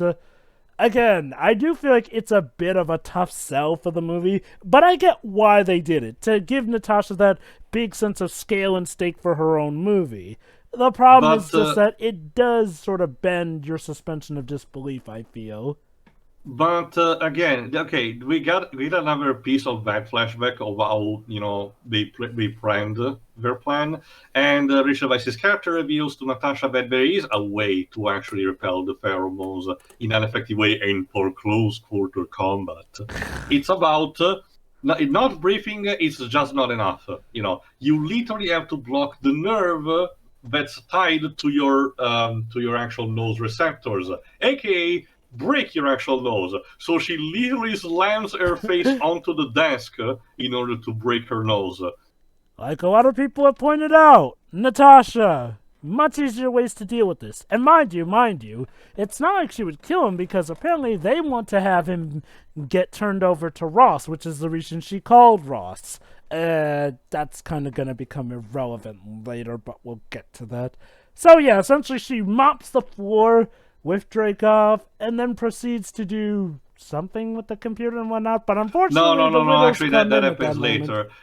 She actually is about to actually lay off Dreykov, but that's where the other Widows come in and actually manage to save him and actually corner her, which means that she's now at their mercy. She tries to put up a fight, but she doesn't want to kill them, and essentially she's basically in a corner until she's about to be killed until the entire casket of red vials drops on the entire group and frees them in mass because Ilenia has arrived onto the scene in order to free Some her. vials even left to spare, thankfully. Only one. Basically, only one, but Natasha pockets, just to be sure. Actually, technically there's 2 or 3 left intact, but Natasha just picks up the one. But with that, I forgot who actually did it. Oh yeah, there we go. Rachel Weisz's character, after uniting briefly with Red Guardian before he starts confronting Taskmaster, Rachel Weisz's character actually goes to one of the engine rooms and uses her own Black Widow-like skills in order to create rubbles that fall into one of the engines, meaning that, the airship is going to land one way or the other. So essentially the whole complex is about to blow up. There are a lot of Metal Gear Solid influence in this movie. So essentially we have these kind of chaotic scenes where Red Guardian is fighting Taskmaster before Black Widow arrives and manages to actually close her into one of the cells. Ilenia is actually running out of her own, along with the other Black Widows, in order to actually also get safely and potentially finding Dreykov. Rachel Weisz's character then later on catches up with Red Guardian in order to actually escape on her own. And all of this culminates in a scene that is like on the edges of the actual airship. Okay, someone pointed out that the special effects for this movie in a couple of scenes, including one that involves Ilenia blowing up part of a reactor, which causes a chain reaction that kills actually Dreykov, is actually not good, like on a bad green screen. Right. Oh yeah, by the way, Dreykov dies because Yolanda kills him, which kind of makes the whole summoning Ross to arrest him thing pointless. It's more like, okay, I got the idea that it was like the plan was to make sure he got arrested, but due to the plan backfiring, they just to me it's not even that. I get the idea that the plan was to kill Dreykov, but to still expose the organization to the authorities.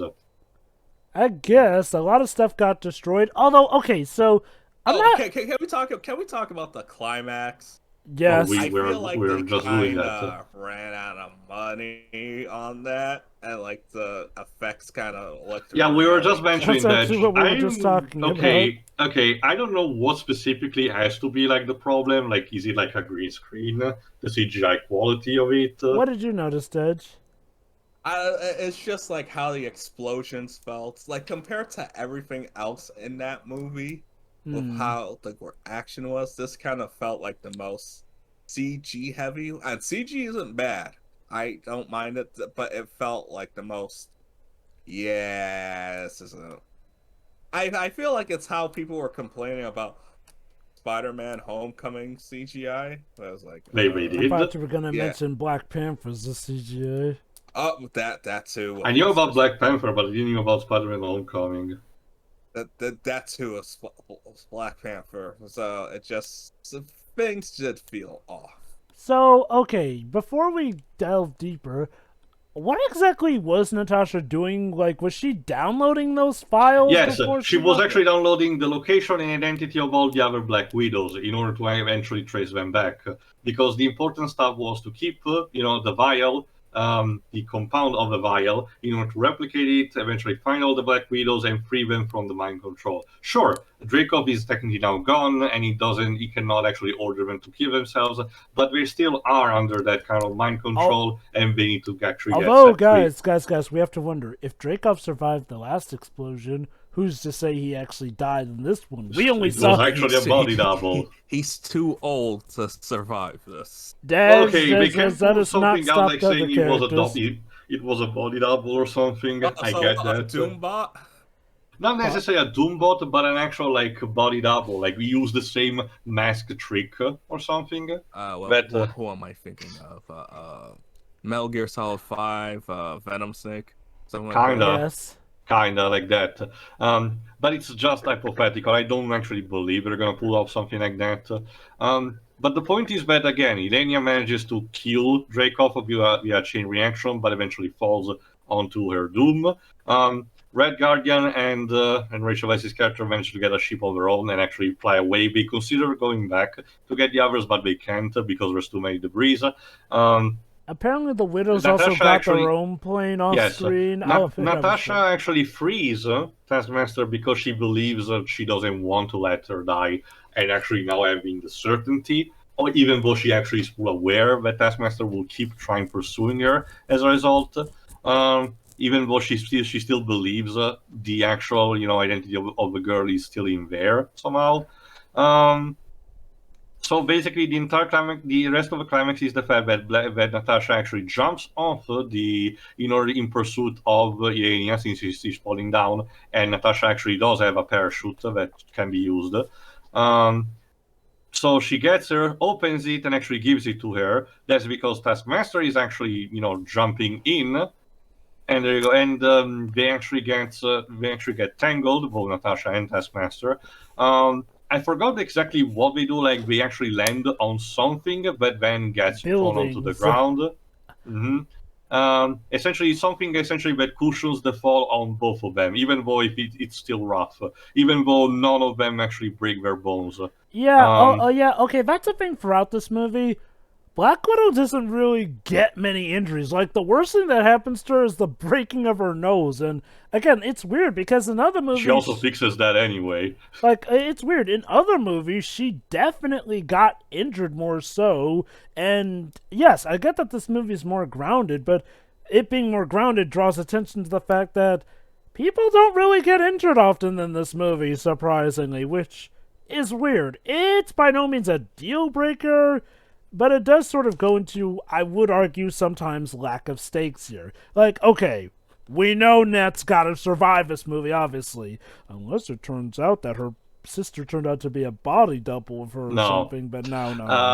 We'll get to that in a second. But, okay, now we get actually the final confrontation. Again, Nato doesn't want to kill Taskmaster, but she has no choice but to fight her. And we get to a point where she actually manages to actually chokehold and use the vial that she actually got from the ground in order to actually disperse the mist on her. So now, it turns out Taskmaster was a widow. Well, she was subject to the program. Now, I thought that, sure, let's do this, but then essentially she still tries to kill her because it wasn't just that. She still hated her for what she did, But no, the mind control gets freed and she actually is okay with that. Basically, Taskmaster asks if her father is dead. Widow says yes, he is, and apparently Taskmaster is happy about this. And I'm like, well, okay then. Okay, was he abusive? Because her father was a monster. Well, I get that. Made her do horrible things. I actually get that, Edge, but I do believe Taskmaster will still have resentment for Natasha for what she did to her, and I'm pretty sure. Obviously, yeah. I'm pretty sure Draco did told her what happened. Although let's be real, even if Natasha never did that, Dreykov would have probably turned her into a machine. Not to that extent, but make her part of the Black Widow program. Okay, That's wonder what if essentially he did, just in a different way. I do wonder if there may have been more to it. Like, here's my major issue with Dreykov and Taskmaster. I feel like there was a lot of white space in this movie, which was wasted on other things, where you could have maybe have built up on the backstory of Dreykov and Taskmaster. Like, was Taskmaster on board with this? Was doing this the only way she would have survived at the time? Like, how does she feel about her father? Maybe we'll find out more about this in later stuff, But again, I'm not quite sure if I should hold my breath if they'll even remember Taskmaster is a thing after this movie. Because while it's good to hear Probably because that's the clue for the next scene. Because the others arrive at this point on the scene, and Red Guardian Rich invites his character to take Taskmaster with them, while the now free the Black Widows actually go on their own separate way. With the idea that Elenia now has the USB, and she will try to find the other widows all over the place, all over the world, in order to free them without the remaining red vials that they had. They will try to replicate in the meantime. I'm not entirely sure if they're going to bring Taskmaster back. For all we know, again. Well, I will answer to that, Jovah, in a second, which is tied to something that happens in the post-credit scene. But to ramp things up, the General Ross arrives too late at this point, and we're essentially left with the idea that Natasha managed to escape on his own, because the movie just basically cuts to black, to the credits. She's just that good. We cut to a bit later when she's actually chilling out again, and now their smuggler actually managed to get her the Avengers jet. That was pretty cute. And then essentially she's off to reenact the technical ending of Civil War, because technically it turns out this movie was taking place partially during the events of Civil War here, and this is her going to bust them out. The beginning literally tells you that. My point is, like, well, the way the movie ends is her going to bust out Wanda, Falcon. No. Vision wasn't locked up, actually. Remember, Vision was the pro-registration side. Basically, the anti-registration were actually locked up at the time. Ant-Man and Hawkeye, because they were under house arrest. Yeah. But that's basically the end of the movie. So the credits and everything. Surprisingly enough, they are very restrained credits. They're not super creative or anything. I thought they were going to pull out, like, again with the James Bond motif and have the credits like with the silhouette, like on a red background, because the posters of the movie has been stylish about that, in order to replicate that kind of effect. So I was wondering if the credits would have done something like that, but not really. Which, parentheses, the score is fine, nothing too memorable. I forgot, I actually don't even know who the composer is. It's not too memorable, but it does the job it's supposed to do. It's nothing too atrocious or something that I would actually think it doesn't fit.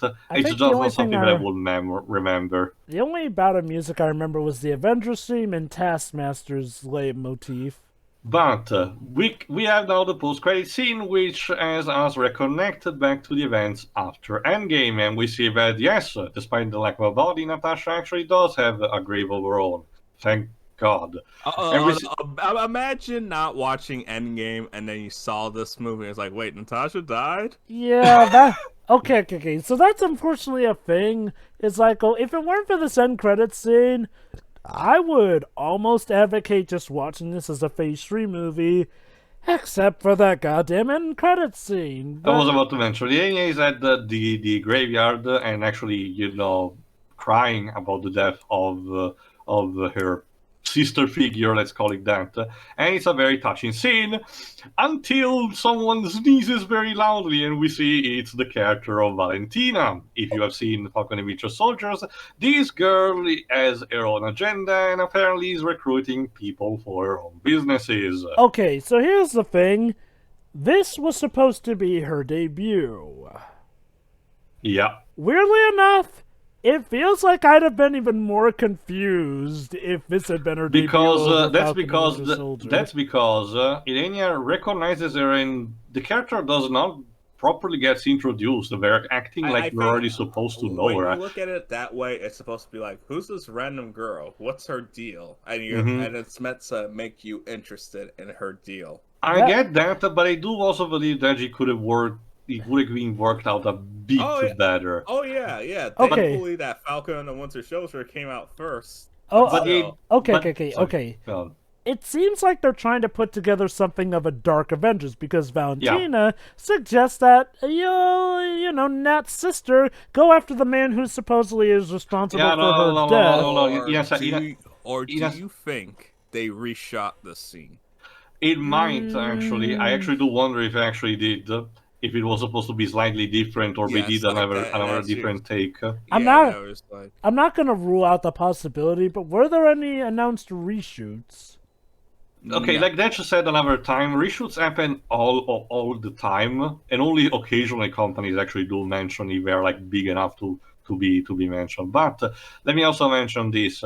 Again, considering also what happened in Falcon and Winter Soldier with U.S. Agent, yeah, it's pretty clear that Valentina is like a twisted parallel of Nick Fury recruiting a team that's like either the Thunderbolts or the Dark Avengers. Okay, With so so here's the Sorry, go difference on. between Nick Fury. With Nick Fury, we knew the guy was eventually going to assemble a team for good. He had a very weird way of doing it, but he was definitely on the level.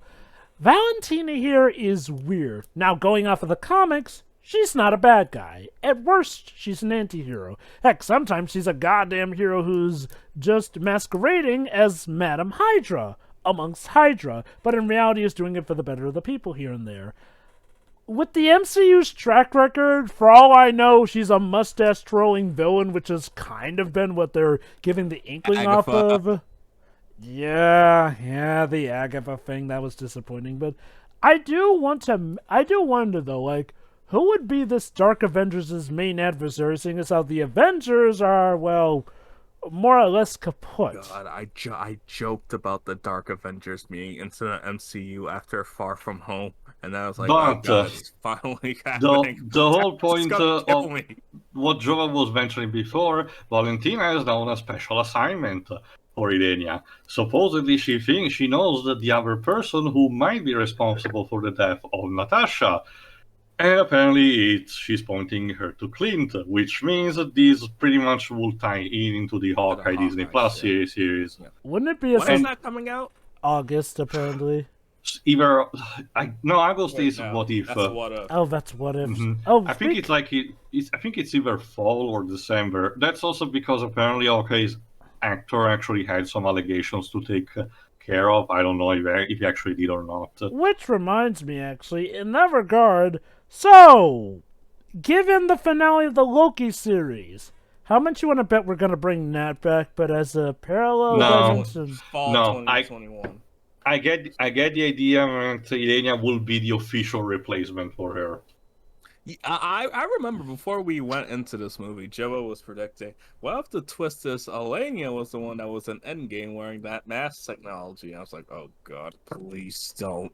Thankfully, that. they didn't No, appear they to do didn't. that. Because like she's just like it was reported she was gonna be in Hawkeye, but still. Oh, okay. But that being said, though, so we should consider what could possibly be changed. Also, do you think the What If series is going to be tied into the end of Loki, given, Pretty much. Again, the old What If series is, showcasing the possibilities of a multiverse. Well, So, here's the thing, and I know you probably forgot it because it's a very forgettable movie. But Doctor Strange already established that there is a multiverse. Oh, we knew there was a Okay. multiverse, but Loki finally gave us the access to it. No, Dench, it's more complicated than that. Different planes of existence does not mean necessarily multiverse. There's a difference between coexisting planes of existence and Right. actual alternate universes that are similar in characteristics. In fiction, it's very complicated to explain. Now, in regards to this stuff, again, I mean, for all we know, okay, has Scarlett Johansson ever said how much she wants to come back as Black Widow? Like, I know she was all for this movie. The only here and there, close we got is the director mentioning that she will be willing to do another sequel, but it will have to be, based on Ilenia, because again, Natasha is dead right now. at the very least. Again, the thing is that with the multiverse, we can do some pretty interesting things. Again, have you heard one of the leading theories I've heard is that, well, in order to continue Black Panther, what we'll do is bring in from the multiverse a good guy version of Killmonger, Ugh. whose whole multiverse might get harmed or something. I mean, we're already having a what if episode at the very least, which has Tony Stark being rescued by Killmonger. We'll see how that turns out. And one where T'Challa is Star-Lord. Star-Lord. Yeah, that one we already knew from the credits. Which is going to be Chadwick Boseman's last role that Posthumous, he did for yes. the MCU, sadly. But, yeah, okay. So, regarding the Loki series, how much do you think the multiversing could affect stuff with Black Widow? Do you guys think? Not much. Nah. It's going Again- to affect Doctor. We know that Phase 4 is about delving as a into the whole. multiverse. Again, it will probably be the one catalyst for the actual rising in action of the Eternals, because again, their whole shtick has been about trying not to interfere too much, with humanity, but something has happened that is forcing their hand. So it might be that. I will say this, that in that regard, Phase 4 is finally starting to become more interesting to me, thanks to the like of Falcon and Winter Soldier, and especially the finale of Loki. The only movies that I think are not probably dealing with that are Shang-Chi, because Shang-Chi is all about instead confronting finally the real version of the Mandarin. And Abomination! That's probably going to be just a cameo to set up the She-Hulk series, because we know that Tim Roth is going back in that as well. And probably for Love and Thunder. We know Ant-Man and the Wasp: Quantumania is going to deal with that, because the main villain is the person who got revealed at the end of the Loki series, which is Kang the Conqueror. That's interesting, what we're going to do with him. But no, in regards to Black Widow, no, I generally believe Elenia is gonna be essentially the only way they can bring back Nat is that if they actually have a kind of MacGuffin that can actually pull out the people from the Soul Stone, and even then, it can go anyway. A lot of people have been speculating about that too, but whatevs. Well, the Infinity Stones are destroyed. Reduced to atoms. Well, the one that contained Gamora, supposedly. The one that contained Natasha, supposedly it's back in its place. Oh God! Imagine if it turns out they have to go back in time. Oh my God! They made this time trap. Yeah, we can talk more about that. Genuinely, look forward to our Loki podcast, because that's definitely happening. Oh yeah, totally. It's more akin to that. Yeah, that's also another thing. Let me use a bit of a snark in regards also to this movie. As much as again, I really did enjoy it and everything. Also to put in my final thoughts, it's kind of hilarious how the Loki series basically tells me that. In the grand scheme of things, not much of this really mattered, and I know that the joke is that out of universe it did because it got released after it's the ideal date. But there's the thing: a big point about the Loki series is how until that very series, it's pretty much confirmed that everything that has happened in the main MCU that we have seen has been essentially predetermined without actual free will of the characters, because the association that is attached to controlling the timeline has very strict authoritarian rules. That means that if you stray anything from their desired path, as they call it, they will find you, stop the timeline, melt you, and then reset back to make sure everything goes according to the plan. So let's say Dr. Erskine actually choosing Steve for the Super Soldier program, predetermined. Steve actually feeling compassion for Bucky during the moments of crisis with the Winter Soldier, predetermined, and so forth. Teo, was it ever confirmed that the What If series will sort of have an anthology setting? They'll have Yes, sir. Yes, yeah. Especially because one instance that we show is actually Marvel Zombies, so that's also pretty interesting. There's a what if Ultron got the Infinity Stones? Oh, okay, okay. My point is this is will the What If series have an ongoing story element to it to make it technically part of the only MCU? framing device that we know is the fact that it's what to the Watcher just skimming through these different universes just to check them out, because that's what he does all day. So I'm wondering he binges alternate universes. I wonder if this will serve as sort of a test to see which multiverses might be interesting to implement into the live action potentially movies. But the main core about What If is all about just express creativity, both for the animation and the concepts alone. I'm mainly asking because I see a lot of potential with this being stealthily tied into the Loki series, given how, like you mentioned, the end pretty much culminates in the multiverse. It might, but that's a speculation that is now very attached to the movie in question that we were talking today. Now I will say this. Spoilers for our Loki podcast, I view that show in two halves. The first 3 episodes are kind of a chore to get through. Like Teo mentioned, it had a very rough start.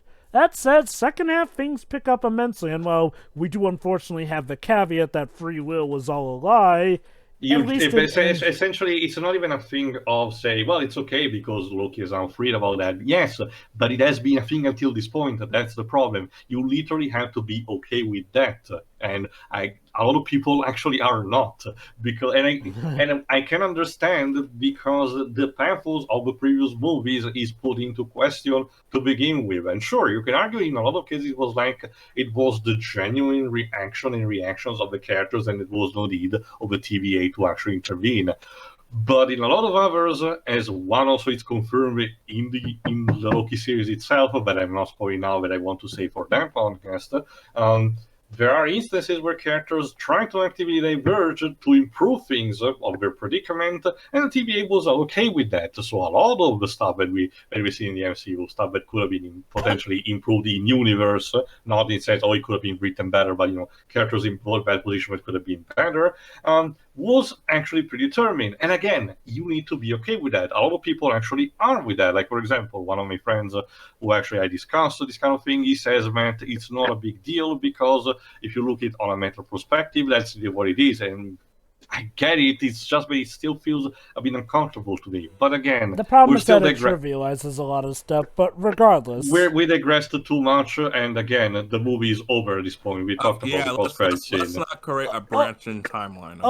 Okay. Sorry, Dej, I'm gonna have to melt you right now. So let me just point this out about the movie. It's like over 2 hours long, and this is one case where I did feel like I felt a lot of those minutes. Now, when it does become fun... Yes, so did I. I saw this movie twice, one on my own and one with Pedro. I was like, Jesus Christ. Okay. It's better on the second watch, but at the same time, it's like, It might have been because you actually watched it on a PC, because in a theater room, it did felt, more easy to digest on that front. I wish I could watch it on my TV, but, Actually, I haven't asked, how's the state of cinemas in your places?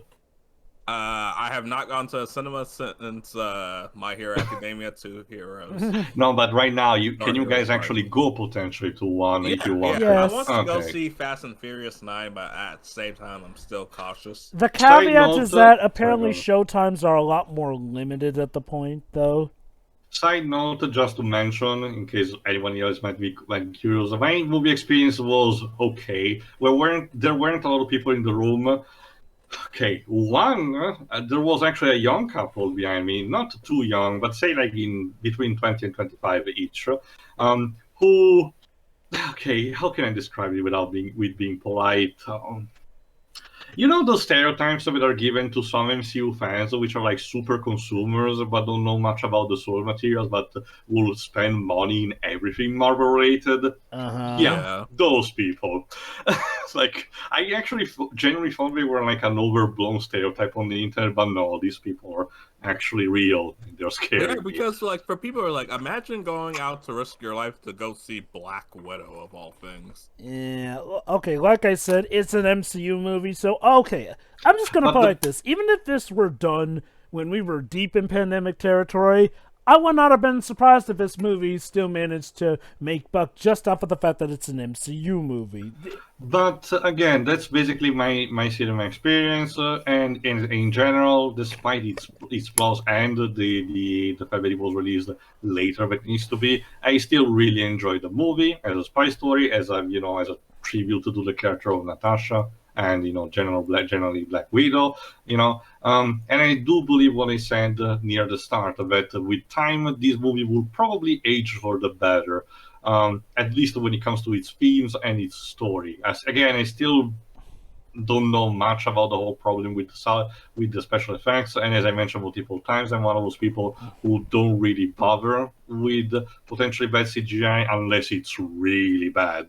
So in which case I cannot help but notice it as well. So that's basically it for me. You want to add something else, Jovah? Yeah, as for me, I'm kind of the opposite. I feel like this movie may age somewhat for the worse in people's eyes. Again, like, I do feel like the main grab for this was because this is what we've been asking for, a Black Widow movie. But in the hindsight of things, this...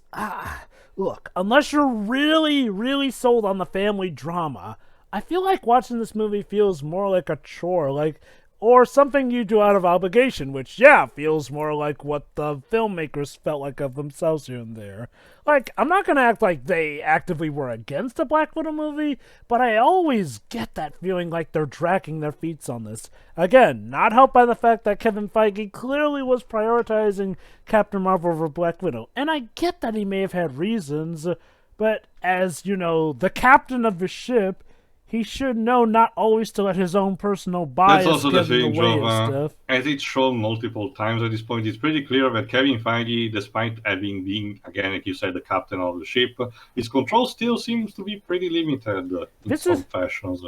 Well, all the same, though, there was stuff that's clearly on him. As far as we know... Sure. It's also a thing of the fact that he needs to take responsibility first and foremost, being, the most, important figure attached to this. I'm just going to put it like this. With the MCU, I get the praise it gets. It is arguably the best shared universe we've got. But it still is not flawless, which is something I feel a lot of people tend to forget. Just because it's done it the best doesn't automatically mean it's the best that it could be. The MCU has committed loads of flaws and probably will continue to do some of those because they don't get called out for it as much here and there, especially not as much as they used to, unless they really, really, truly do screw up from time to time.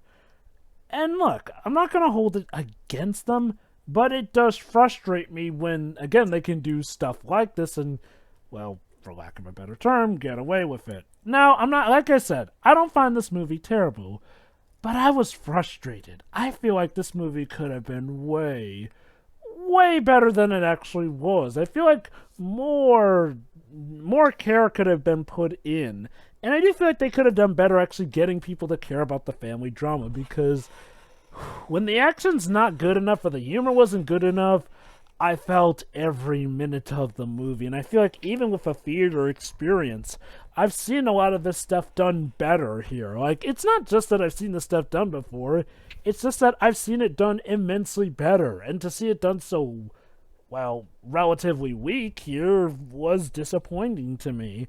And I am glad to hear that some characters will come back. I did like Red Guardian. Again, I'm a bit iffy on the whole stuff that Mel gets away with, all things considered. But, she still is an interesting character.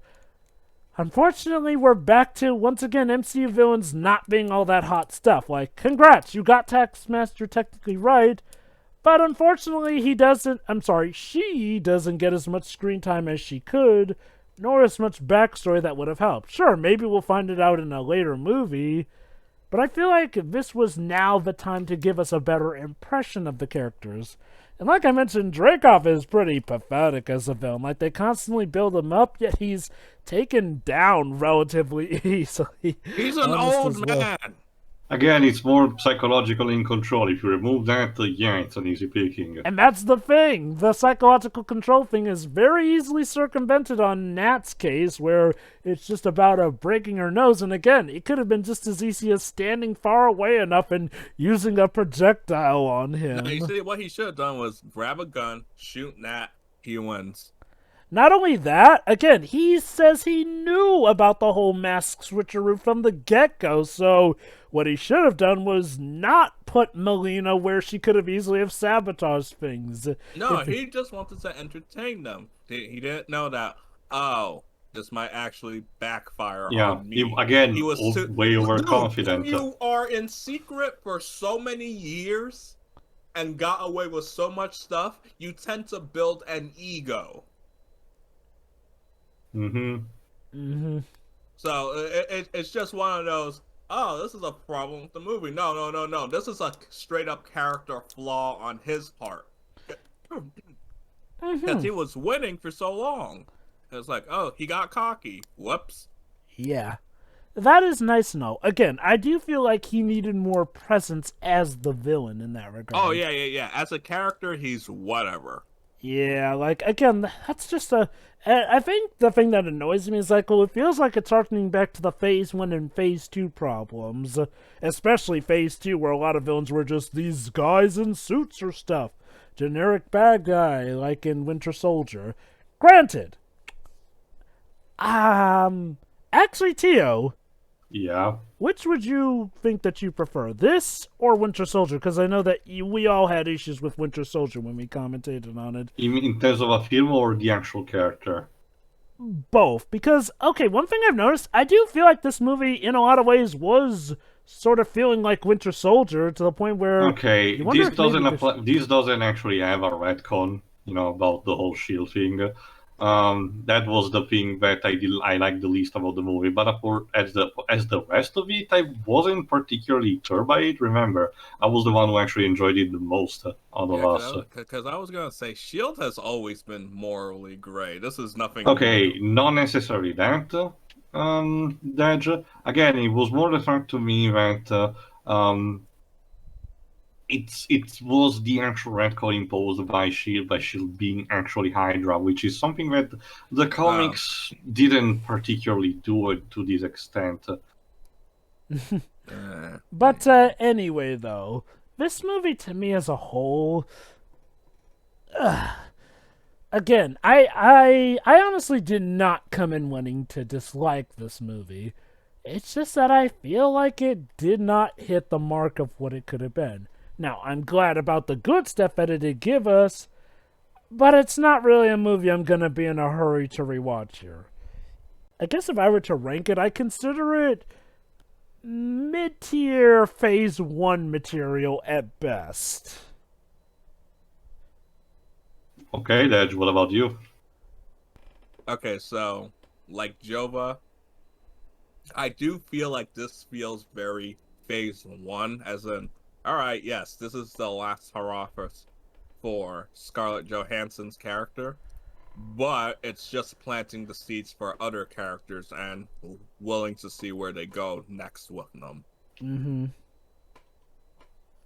Kind of like other movies I've been watching lately. It's just setup just to see what happens. Mm-hmm. But as a movie on its own, it's pretty much very middle of the road. Yeah. So I actually wonder if you think it's more setup than anything, shouldn't the comparison be more about Phase 2 then? Well, no. Phase Phase 1 1 was definitely also about setup. setup.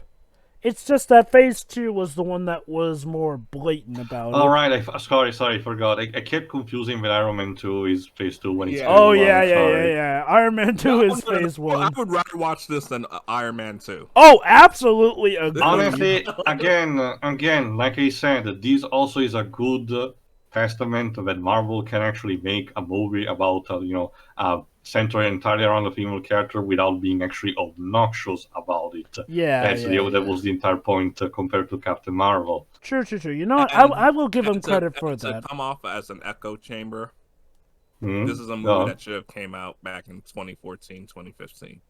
It should have. Overall, it's a perfectly fine movie, but I understand why people wouldn't like this. Because this does feel like the biggest example of the MCU formula being, quote, stale to a lot of people. Mm-hmm.